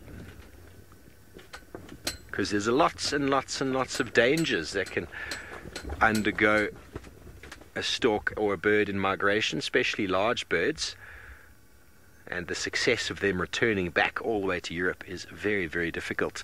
Well, here we've got a very boisterous and excitable young lion who's stalking right in front of us. He's going straight for an impala. That is, well, there's a whole lot of mongoose on the floor there as well. There's a young one. The rest of the lions are off to our left. The impala is looking at the other lions, but I think it's spotted the mongoose. There's the Thompson's gazelles. Now that is not how you stalk if you want to be successful, but it'll learn. It'll learn. You see the mongoose there? There's one. Banded mongoose. There's a whole family of them moving through the open plain here. Where did it go? There we go. Through the little lugger. It's going to go play with some food. The mongoose is a very difficult animal to catch. They're very quick, very vigilant. The lion's going to do its best. There we go. It's going after the mongoose. I didn't think it would be successful. Mongoose are very quick, and there's always lots of little holes that they'll ferret into. Lots of cover. I told you the lions were going to stalk towards the storks. Here they are. A nice two-shot. You can easily identify the stork. A white stork. It's got a red beak, a long white body with black underwing. Some people do confuse them for the yellow-billed stork. Don't confuse that, because the yellow-billed stork, as the name implies, has got a very long yellow beak. The body looks quite similar, though. Now the lion is left to sniff the ground. Some more mongooses off to the right there, doing their characteristic sort of mongoose meerkat sort of pose, standing on their back legs, trying to see what's going on.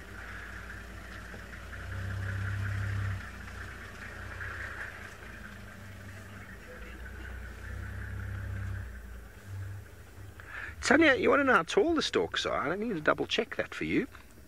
1.1 meters, so just over a meter in height, and they get up to about 3.5 kilograms, so about 7 pounds. Male and female are exactly the same. Male's a little bit bigger than the female.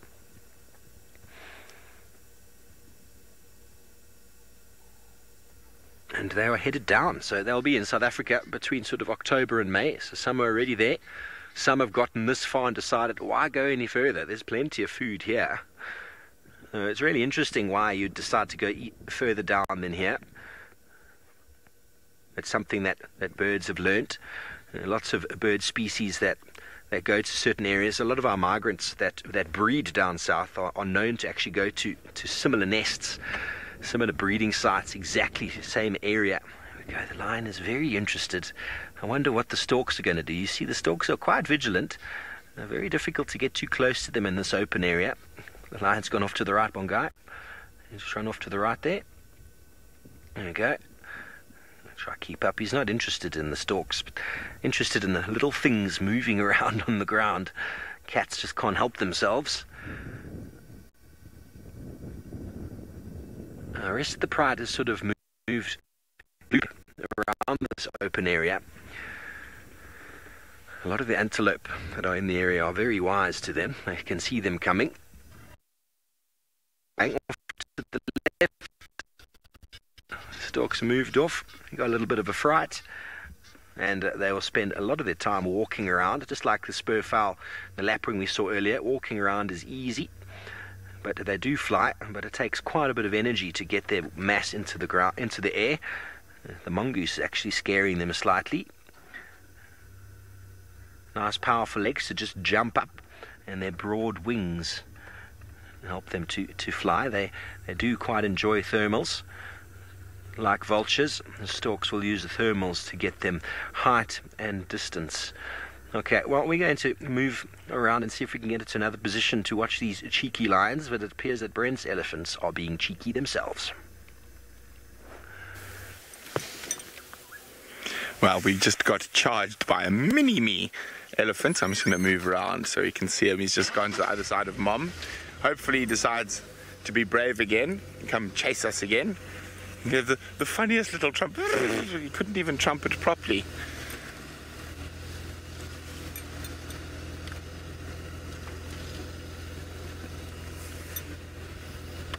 Hey, big guy. That little boy. Mom gave a low rumble and he came running, but on his way to Mom, decided to show us who was boss.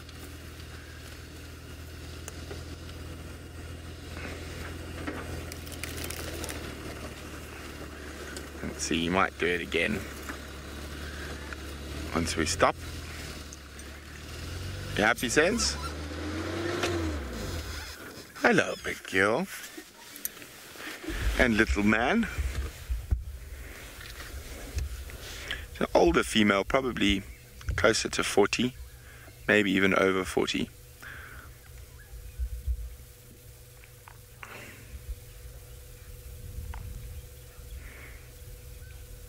Now, the little one is ignoring us after trying to chase us off. Mom didn't even pay any attention to his antics.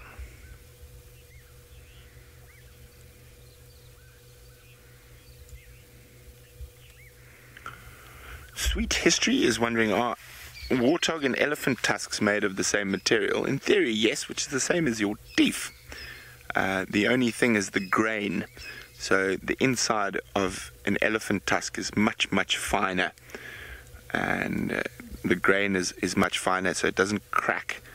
And unfortunately, that is why it's so highly sought after in the East for carvings, because the grain of the tusk. There's hippo, elephant,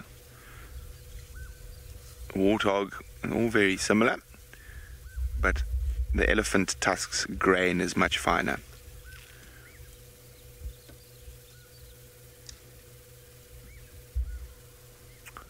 Also, the size is another reason why they... Oh, you just whacked yourself in the face, madam. Why they're more sought after than other forms of ivory for carving.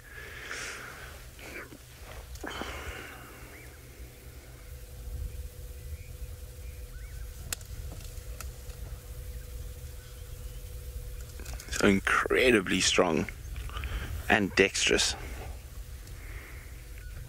There's about 100,000 muscles in an elephant's trunk, and I'd say they must be incredibly strong because they use them constantly.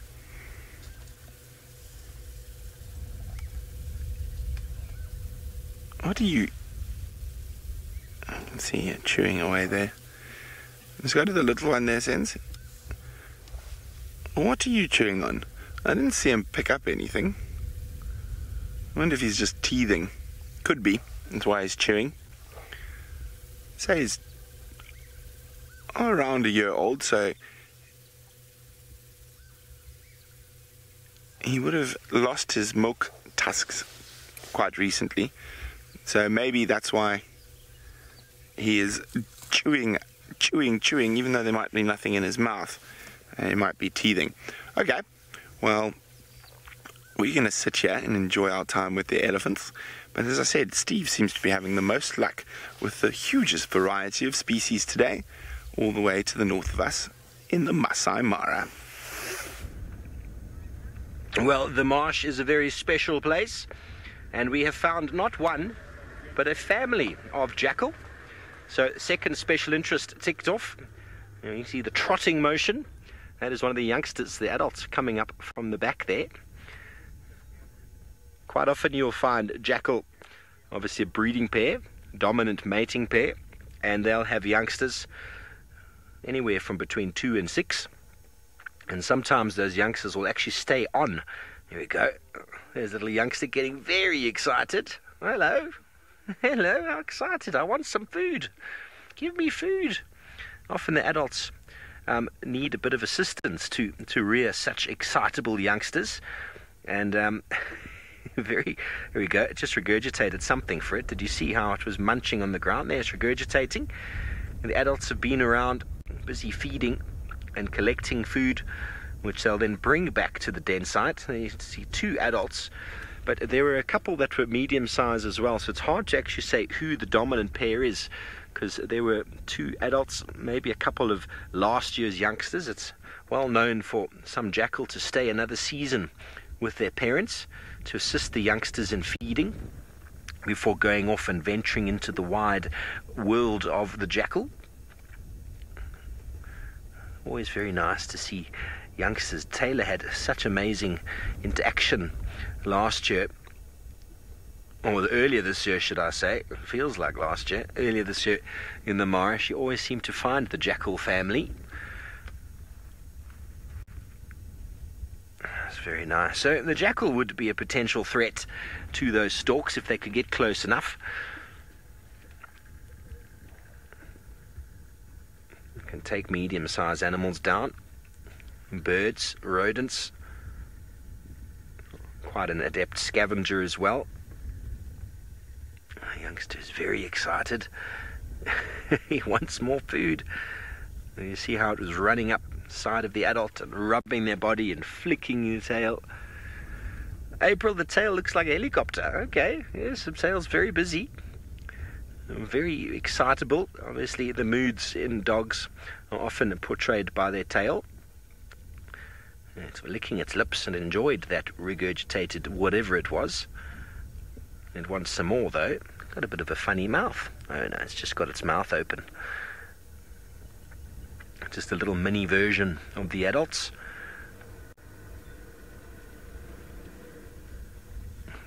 Lions are not too far away. Jackal will often follow lion to scavenge off whatever they leave behind. So we're going to continue on. We're trying to get around towards where the Paradise Pride was headed. See if we can get them catching something in the thickets. They definitely seem to be hungry. And once they get through that sort of dense area and the animals on the other side who are unaware of their approach, well, they might be lucky. Depressed? That's a great question. I've known of jackal to actually take down wildebeest. Not an easy thing to do, and a very rare thing indeed. A video was seen of a jackal actually jumping up, a wildebeest sort of going, "What do you think you're doing?" And the jackal jumped up, caught it on the throat, and throttled it. 15 minutes later, the lioness stole it from the jackal. So with the right attitude and right determination, jackal can take pretty large animals, but it's not common to see them taking such large animal. But if they came across something that was injured, I've also seen an injured impala get wrestled to the ground and eaten by a jackal. So they are very, very opportunistic. But most of the time they spend their feeding hours looking for small prey, which they either dig out or pounce upon. But they will scavenge, as I said, and their territorial boundaries eliminated immediately once a lion or a leopard makes a kill within their area. And jackals of unrelated origin will come together, free of territory, to try and oust the larger predator from the kill. And then as soon as the kill is done and the food is over, the territorial boundaries are reborn. Very interesting behavior indeed. Okay, very good. We're going to move on from these jackal, see if we can get around again and catch up with our lions that have disappeared into those thickets over there. And who knows, we might be lucky. Whoopsie. Didn't put reverse there. Okay, well, while we get on ahead and see if we can find these lions again. Brent is having a wonderful morning with his elephants. Yes, I decided to stop chasing stuff around. We found some elephants and I'm quite happy to sit here and enjoy their company. I was hoping for a little bit more mischief from the little one, but so far, after his initial charge and trumpet, well, trumpet's a strong word, his little at us, he's now ignoring us completely. Maybe he's feeling a bit sheepish because we didn't run away.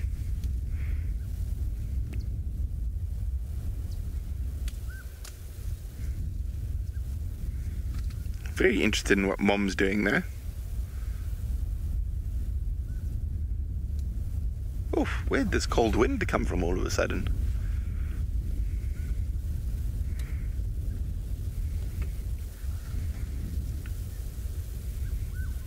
So it was quite funny. He went on a little wander all by himself, and then there was just this low rumble from Mom that sent him charging back towards us and Mom.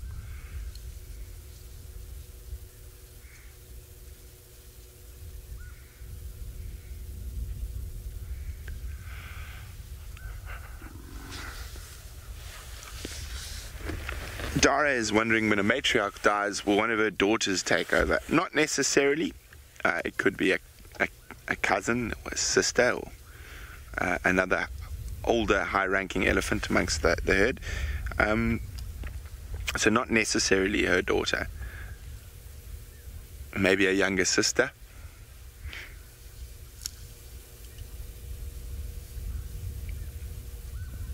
Very, very complex social structures amongst the breeding herds of elephants.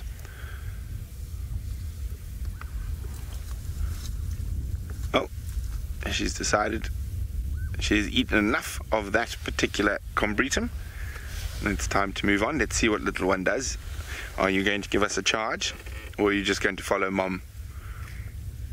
Ooh, it looks like there's a bit of mischief in those eyes. Thinking about it.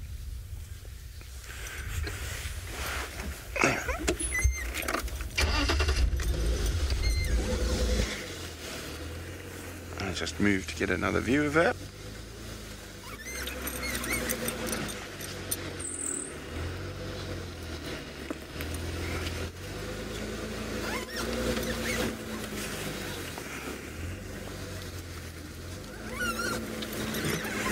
Jeanette is wondering, has there been a study of elephant language? Yes, there most certainly has, Jeanette, quite a few. I've learnt a bit of it, so I can generally tell when the most obvious one for me, that in terms of the sound, is the weaning screams, and those are often from the females, the mom, because yes, sorry, I see you, you're big. And that's generally from the mother shouting at the little ones when they get to the age of weaning. It's quite funny because you can almost hear Mom going, "Stop it, you silly little thing, stop it!" Gets very angry.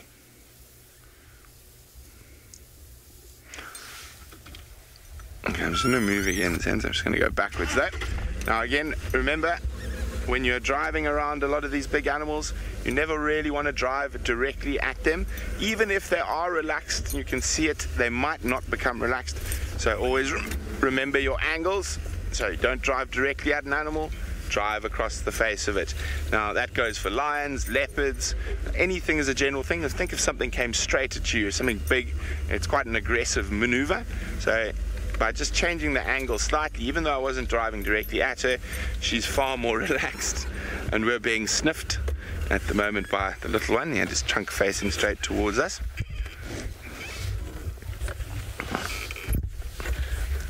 Here we go. He's playing with his trunk. Sniffy, sniffy. Sniffy, sniffy. Silly thing. Oh, we might get... Come on. No, he's not being full of joy anymore. He's not charging us round bushes like he was earlier. These Ellies are going to move off now into the thickets. Oh my goodness, Steve is having the most wonderful time up in the Masai Mara because he has now got something really exciting to show you. Yes, indeed. I don't think you can get smaller or cuter than a little warthog. I mean, look at that one. There's about 5 of them, little ones, busy munching away. A couple of different ages there. But little mini-me versions of the adults. You can clearly see that they're busy. They're physically eating already. Down on the knees. They probably still need a little bit of milk from mum. Oh, that one is having a poo. There we go. No time to stop. You keep eating. In one way, out the other way. There's the warthog way. Look how cute they are. You can see the adults there. The females busy feeding as well. And the tiniest little warthog there just in the middle of the screen. Look at the size of that thing. Everyone's going ooh and ah and cute, so probably not a good time to say that the lions were headed through the thickets towards these warthog, but I can't see the lions at the moment. But if they did come through, I reckon there would be some interesting activity. But I'm waiting on the other side of the thicket that we saw the lions disappear into. And well, if they spot these warthogs, I think it's going to be go time. But incredible as it is, these little youngsters are incredibly fast. They are much faster than a lion in an open terrain.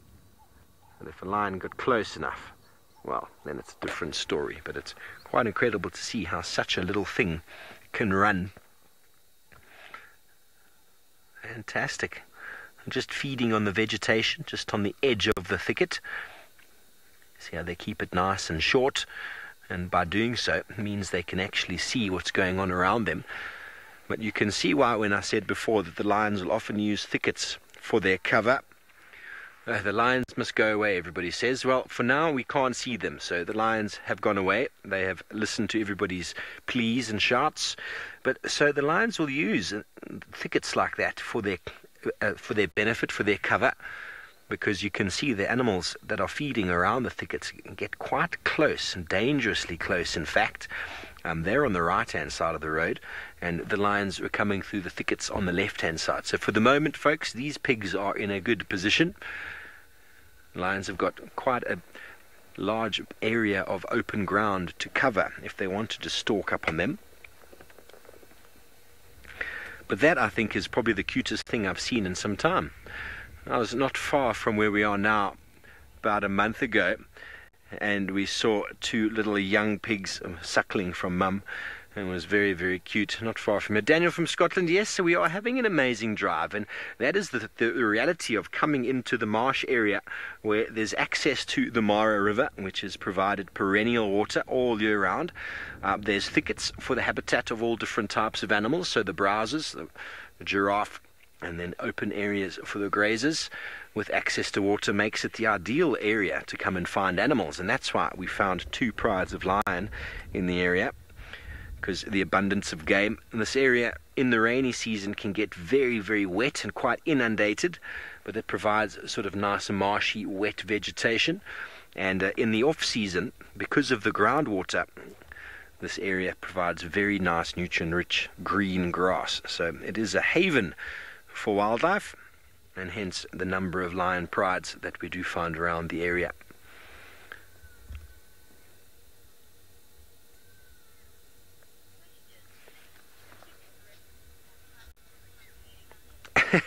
Jeanette, that's a very good question. I don't know if they've got calluses. They probably do. They've probably got some leathery sort of growths on their knees from going down. I can't say if we can zoom in there a little bit. You can see the knees. Oh, she's going to have a pee.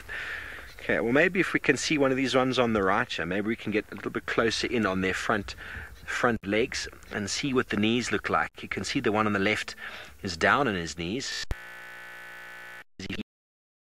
Around for hours, munch, feed while they are moving around. So they've decided to jump down on their knees, sort of like an evolutionary process. The elephant would have been in a similar position once upon a time, and as their body got bigger, their legs had to stay straight and pillar-like, and their head got very big, the neck disappeared, and so they had to develop a very long nose So my thoughts are the warthog is in the process of getting an even longer face due to the fact that it spends a lot of time down on its knees. But if it had to spend less time on its knees, or had to change its shape or change the legs, it wouldn't be able to run as fast as it does, and to evade the never-ending threats that these guys have from leopard, lion and also cheetah.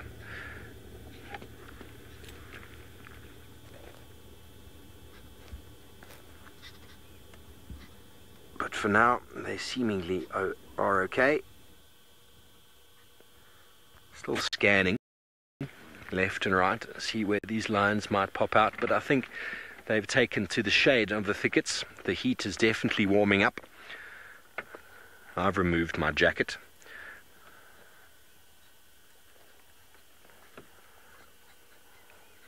Okay, very good. We're going to move around, see if we can spot the lions on the other side of this thicket, and see lots of giraffe in the distance. There's plenty of game for them. It's all about whether they are willing to put the effort in to catch it. So indeed, we're having a marvelous morning, but so are them down in Djuma. Let's go over to Jamie and see what her plans are.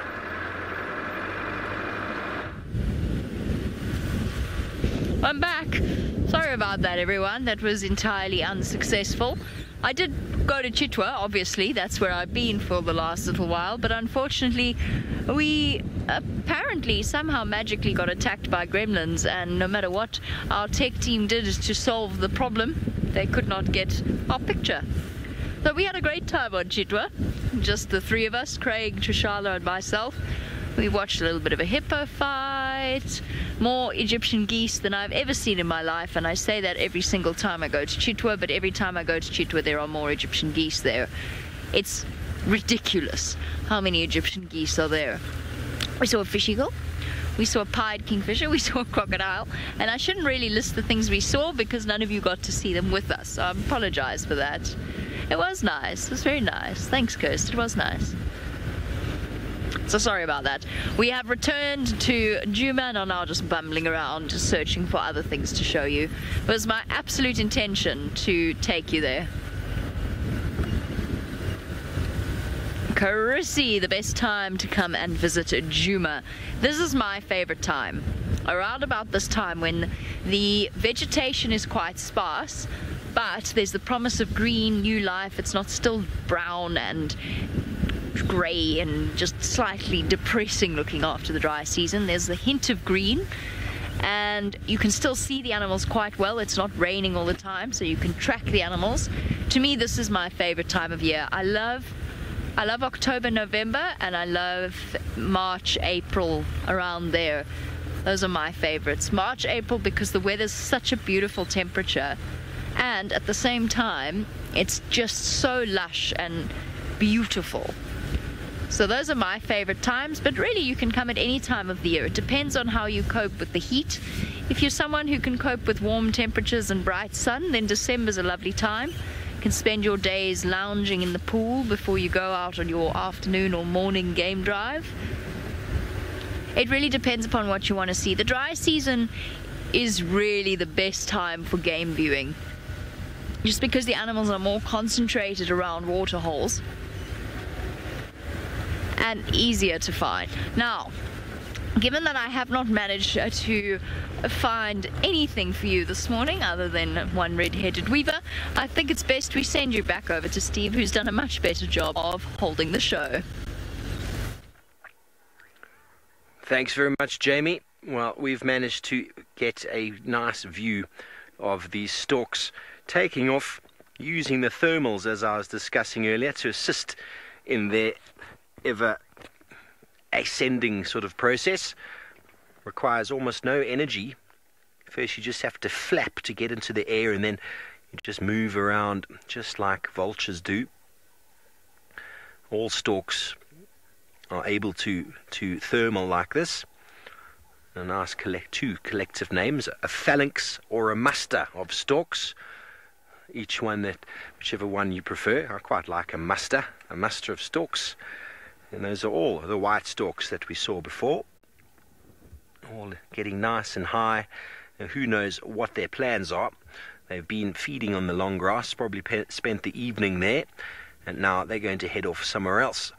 So you get quite high up in the thermals, kilometre or so, and then they just peel off down. Maybe they're headed south. They're almost 2,000-mile journey to get down to the feeding grounds in the southern African area, Botswana, Zimbabwe, South Africa, where the rains are slowly starting to come. Carol, no, they don't feed while flying. They have no adaptation to catch airborne insects like swallows and swifts do. So they feed primarily while walking on the ground, either through long grass areas or along water courses. You often find them in very well sort of irrigated fields where the water's obviously led to the proliferation of lots of crickets and caterpillars. Isn't that marvelous? They're just slowly getting higher and higher, and the thermal or vortex of air moving ever slowly. And that obviously the thermals are required. First, to get the thermal, you need a bit of heat, and the sunshine is now baking down, hence why we can't find the lions. They're hidden in the thickets here somewhere, but those are what vultures and storks take advantage of, so as to get as much effort, or as a little effort, down south or wherever it is that they're going for.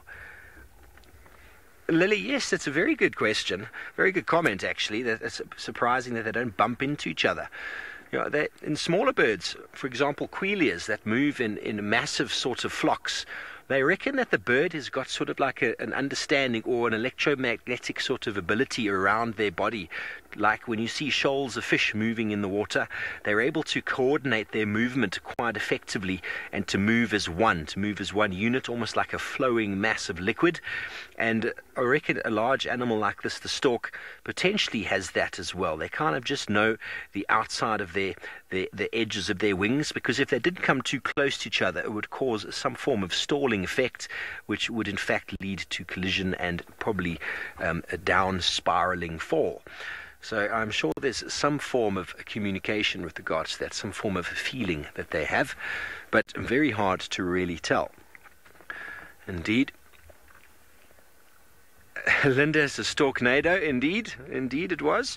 So the lions we saw walk into this thicket here, and we had them on the other side of that there, and we see those vehicles are. It's possible that there might still be one or two on the other side, not all fully committing to the shade, but we're still scanning. Can't spot anything in there. But good news for the warthogs is that they are nowhere near them at the moment, that we can tell.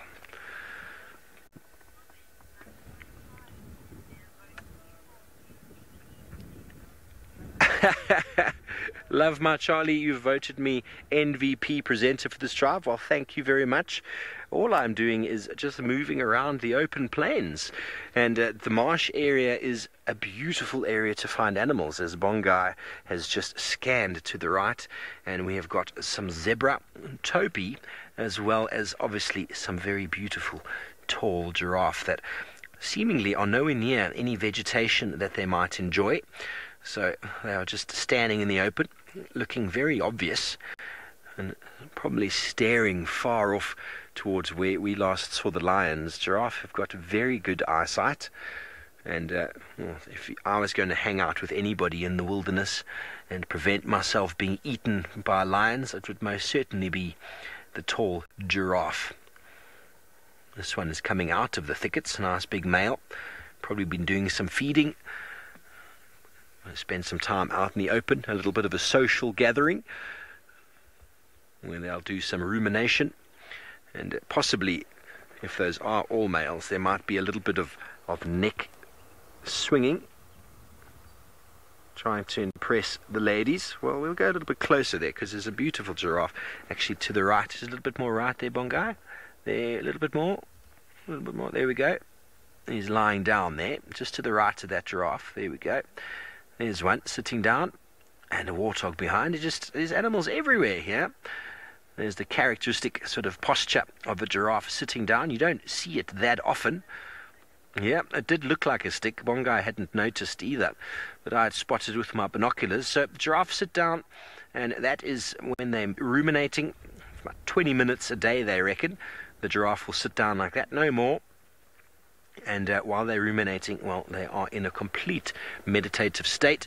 And by sitting like that, they give rest to those very tired legs. Imagine how tired your legs would be with a body of that size constantly on them. We talk about having sore feet. Imagine what the giraffe's feet must feel like after a day. Being a 3,000-pound animal, about 1,500 kilograms, a big male giraffe, it would be a lot of pressure on each of those feet. The hooves. Nice little aggregation. Bearing in mind, giraffe are not territorial. You find them in these loose family units of males and females. Often groups of males together, groups of females together.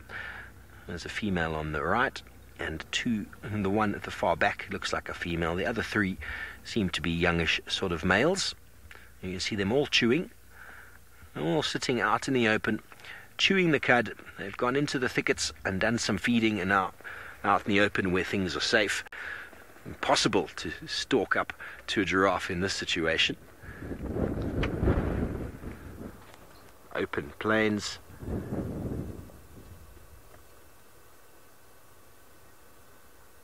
Having another look, we had a warthog just tear out to the bushes where the lions last went in. There was a big male warthog running at absolute speed, so I'm just trying to see if maybe we can spot a lion coming out of there. Giraffe are seemingly not too concerned. If they did see the lions disappear into the thickets, they're still very far away. Kayleen, I've never heard of different species of giraffe mating, and essentially different species of giraffe occur in different geographic areas, should I say. So that's how they've become a different species. They're actually subspecies. They probably would be able to genetically reproduce, but they are separated by space. So you don't find them in the same areas. That is why they've kind of been subdivided. There's slight adaptations or colorations are a result of their habitat and where they live. But other than that, everything about them is pretty much the same. So if they did happen to meet each other, I've no doubt they probably would be successful in reproducing a little baby, although the spot pattern might be slightly different.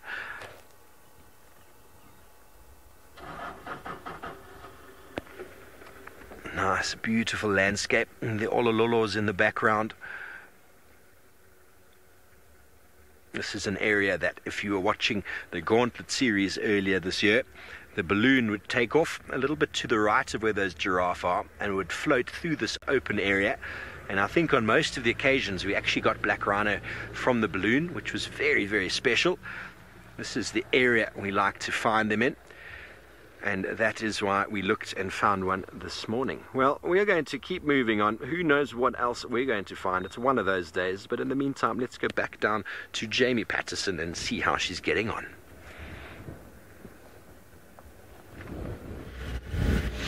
I'm deeply, deeply offended because apparently Steve's been voted the most valuable player of this morning's drive. Now, I'm just saying, I did go and check the Weaver's Nest upon your request. Last time I do that. Not insulted at all. No, I'm kidding. I haven't managed to find you anything really, apart from some hyenas, which didn't require much skill, and a weaver, which also didn't require any skill. So I found you absolutely nothing. I'm hoping if we take a quick trip towards Galagopan, we might just get lucky. Some of the only water in this place, so maybe, just maybe, Hassan has wandered there. Alrighty, quickly over to Brent. He's found something rare. Look, we found a Megan and an Alicia. You can see they're very upset with us. Look at those grumpy faces. We're not letting them pass on the road. They've been jogging. So this is a fun game. There we go. There's Alicia now. We can see both.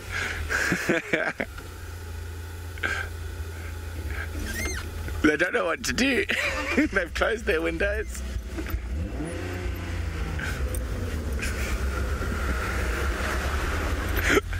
Ah, that was fun. Gives me a bit of joy.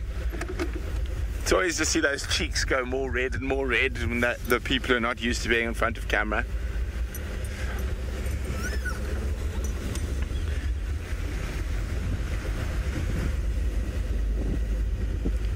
Linda is asking, are they a rare sighting? Well, they're a rare sighting out here in the field. They're a very common sighting in camp. So it's nice to see them out of their natural environment. You could see they were a little bit nervous, they were a bit jumpy, they weren't sure how to react outside of final control, which is their natural environment. Normally they only walk the short distance between their rooms and final control. And so out in the big world, as they start dispersing, they actually can be aggressive. You got to be quite careful.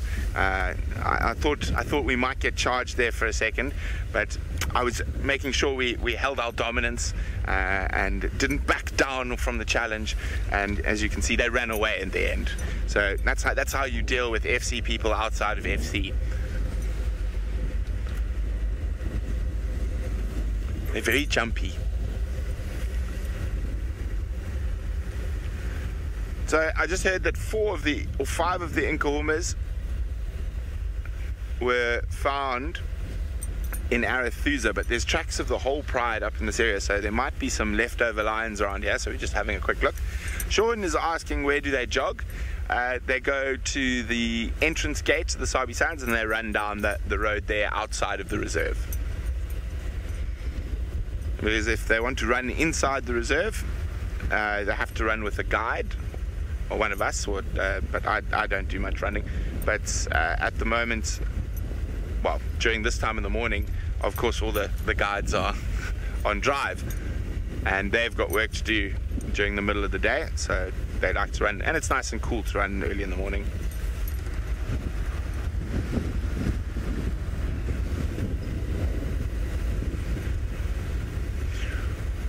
Romit is wondering, what is the worst prank I pulled in camp? I don't know, actually. I think most of us are so busy most of the time, there's not too many pranks. Oh, Howard, of course.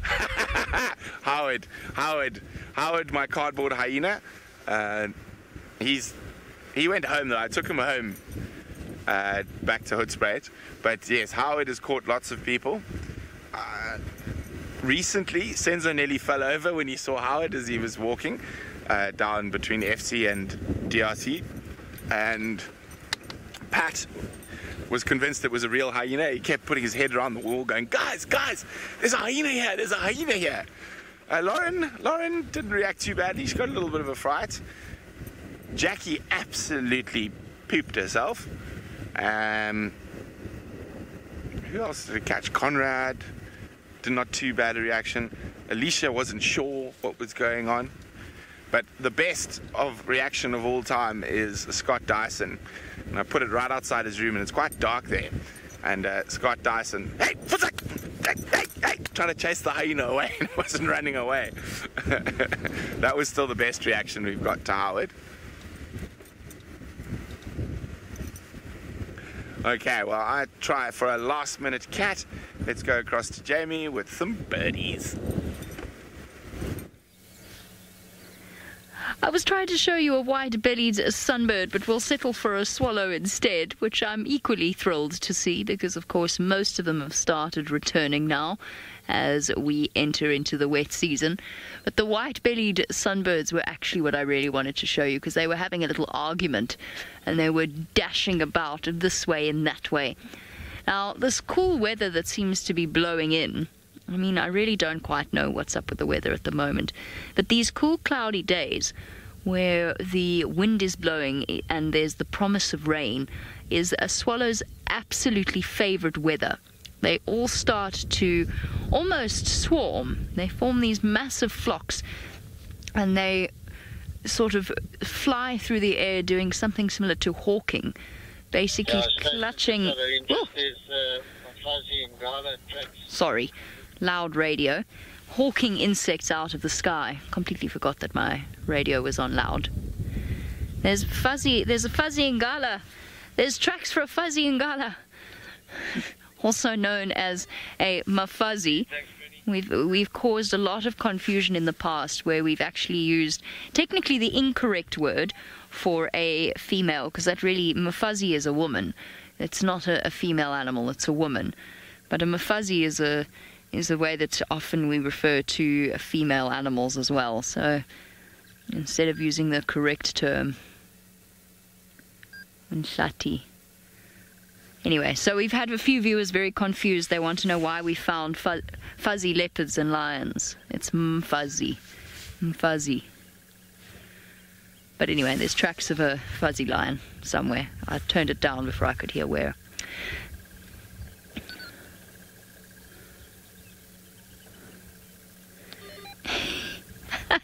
Eric says that our job seems mad chill while we look at a lesser striped swallow, and that Eric's thinking of a career change. It is mad chill, Eric. We are mad chill, actually. We are the epitome of mad chill. We really are. We are so laid back, we're positively horizontal. If you really like early mornings, Eric, this is the job for you. If you are content to set your alarm clock for 3:30, then this is the place for you. Right, from a mad chill lesser striped swallow to a mad chill eagle, as Steve has done it once again. The MVP strikes once more. Off you go across them. Yeah, mad chilled eagle. Here we've got a beautiful juvenile, what I think is a juvenile martial eagle. We flushed it out of the bushes. It's now sitting on top of the tree, trying to balance. You see the feathers go all the way down to the feet, with that full white body, characteristic of a young juvenile. A little bit of mottling around the neck, bearing in mind that will eventually completely come around and cover the throat all the way up to the head to make a nice dark sort of throat, neck and head.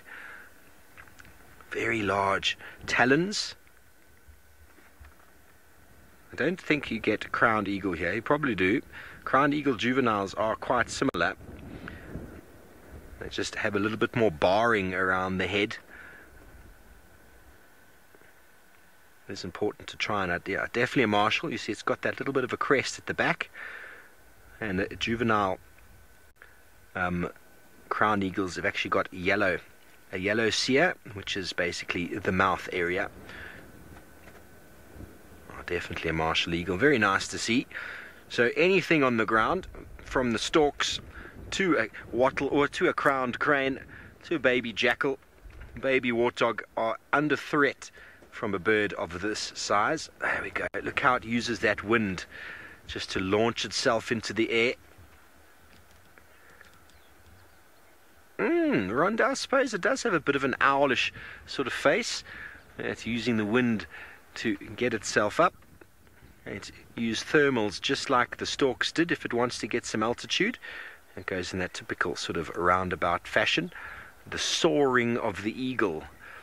So if we were closer in that thicket, no doubt as that martial eagle took off, you would hear a number of alarm calls from ground nesting birds, any type of tree squirrel. They lose their minds when they see one of these. And that monitor lizard that we saw earlier, as big as it is, well, they are serious prey for the martial eagle. Martial eagles love monitor lizards, probably as much as honey badgers do. There we go, just like the stork, the martial eagle taking to the air, using the thermals to lift their heavy body weight. Requires almost no energy, and the tips of the wings come in very handy. The little fingers on the tips there, the primary and secondary fingers. And what that does is bleed the air off so that it is not so turbulent going up. Allows it to sort of just get a little bit of a lift.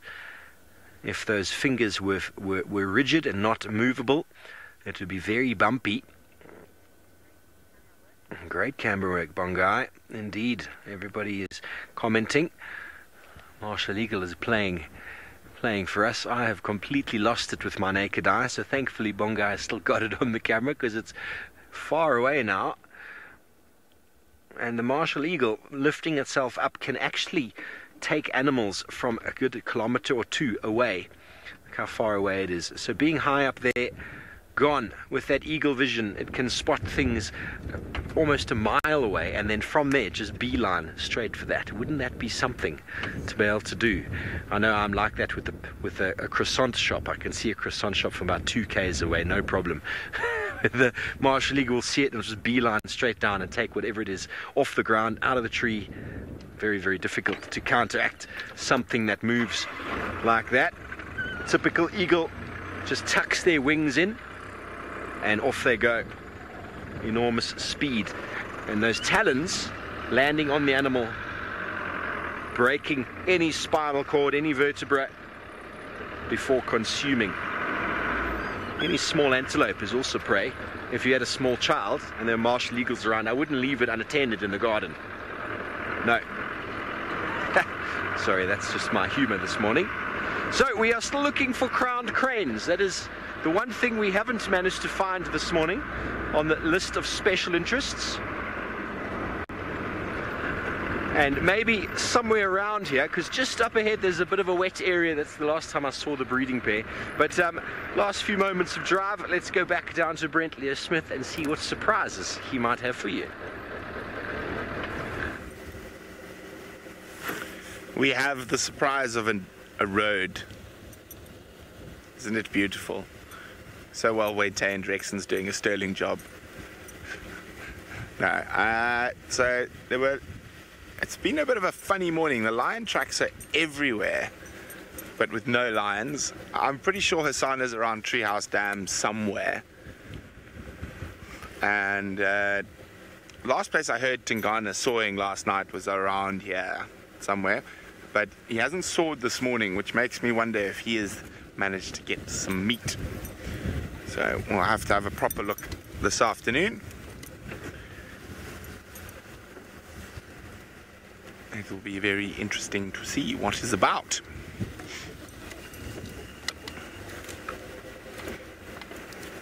Hopefully there's still lots of Ellies around. Always lovely spending time with Ellies.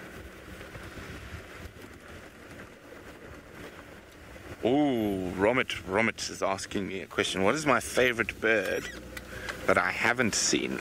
Where's? Well, I have a few nemesis birds, and I got to see one not so long ago, which was of course the Egyptian vulture. But my favorite bird I haven't seen, I don't know if I actually have a picture of it. It might be in this one, but it's mostly in, it's in a very, it's got a very small distribution. Let me have a look now. There we go. It used to be called the Grower's Broadbill. It's now called the African Green Broadbill, and it is very, very rare, and it lives in one patch of forest on the border of Uganda and DRC. Now, of course, that is a place you do not want to go right now. That is less than 10 kilometers from the current Ebola outbreak, which is just where, no, actually, no, sorry, I lied. The Ebola outbreak's up here in DRC at the moment. Very sad, that, because almost all Ebola outbreaks are coming from people eating either chimpanzees or gorillas. Now, that's how it spreads. However, the very sad thing about Ebola, apart from, of course, the human loss, is the fact that it also whacks the chimpanzee and gorilla populations. So they're also very much affected by that hemorrhagic fever. But, yeah, so Eastern DRC is not a good place to be at the moment. That whole area is under quarantine. And you've got to take your hats off to the people from MSF, Médecins Sans Frontières, and WHO, World Health Organization, who are doing a wonderful job up there. Anyway, enough morbid Ebola talk. Let's go across to the Mara and a big male lion with Stivovo, who has honestly had one of the most varied drives ever. Yes, well, what more can we do this morning? This is where I wanted to find the crowned cranes, and lo and behold, a male lion is lying up and looking at us. But what is of very interesting and I suppose exactly what we wanted to find is a little bit up and to the right. You will see, we'll come back to the male lion, of course, but the crowned cranes that we have been searching for are here. We'll get them in a moment. There they are. Very good. Now this is an area I've often found them in. It's quite marshy and quite boggy. You can see the buffalo in the background. It's a very wet, swampy-like area, and the cranes absolutely love these open areas. They like to nest in those flay, marshy, swamp-like areas, and well, we've documented quite a lot of them this year. I know Jamie had a number of sightings of them while she was up here. There they are, nice big breeding pair with a black-headed heron to the right and the left. An impala in the background with Egyptian goose. It is a plethora of animals out here this morning.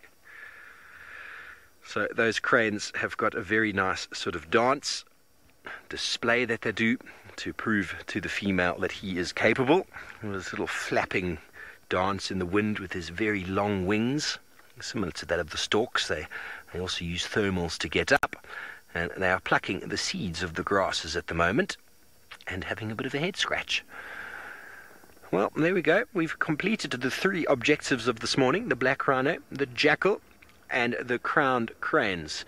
So now that we've seen all of them, let's go back to this beautiful male lion, who I'm going to assume is one of the triangle boys. And we are in the area of the triangle boys. There are apparently 3 of them. Last time I was in this exact area, we saw 2 of them. Ashley, I am not showing off. This is the Mara for you. I am showing you the Mara. That is exactly what I'm doing. This place is rich and abundant with wildlife. Even though the migration itself seems to have moved off, the animals are still here. The lions, the birds, and a lot of the general game are still in place, because it is a rich and bountiful landscape. And we can still see camp from where we are. So coming down to this marsh area is an area where you often will find lots and lots of animal. But Karen, you'd like to find a cheetah. I have not ever seen a cheetah in this open area, although it should perfectly be a perfect sort of spot for cheetah to occur. I think there might just be too many lions that hang around here. Although there were some Thompson's gazelle. That is the primary food source. So maybe we'll have a little look-see around. You never know. Cheetah do move. Karen, we might just be lucky and find one just lurking around somewhere. Who knows?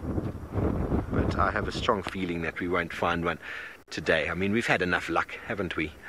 The luck of the Irish has been with us today.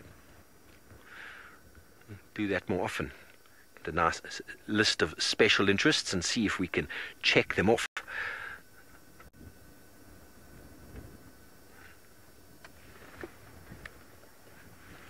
Hello, Jason. You want to know the animal in the background? Well, which animal? There is some Defassa waterbuck there. There is an eland on the right. There's 3 Defassa waterbucks on the left. An eland in the middle. Another eland, the largest antelope species in the world.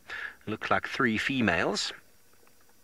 And they're feeding just on the grass verge there. You can see how green it is there. There's a little bit of a flay. So a nice area for animals to be spending some time. And what a marvelous morning we have had up here in the Masai Mara. From martial eagles to baby warthogs, lions, all sorts of things. Not only myself up here, but Brent and Jamie down in Djuma doing their thing. Hyenas and elephants on show today. Thank you for joining us. It has been a wonderful, wonderful day.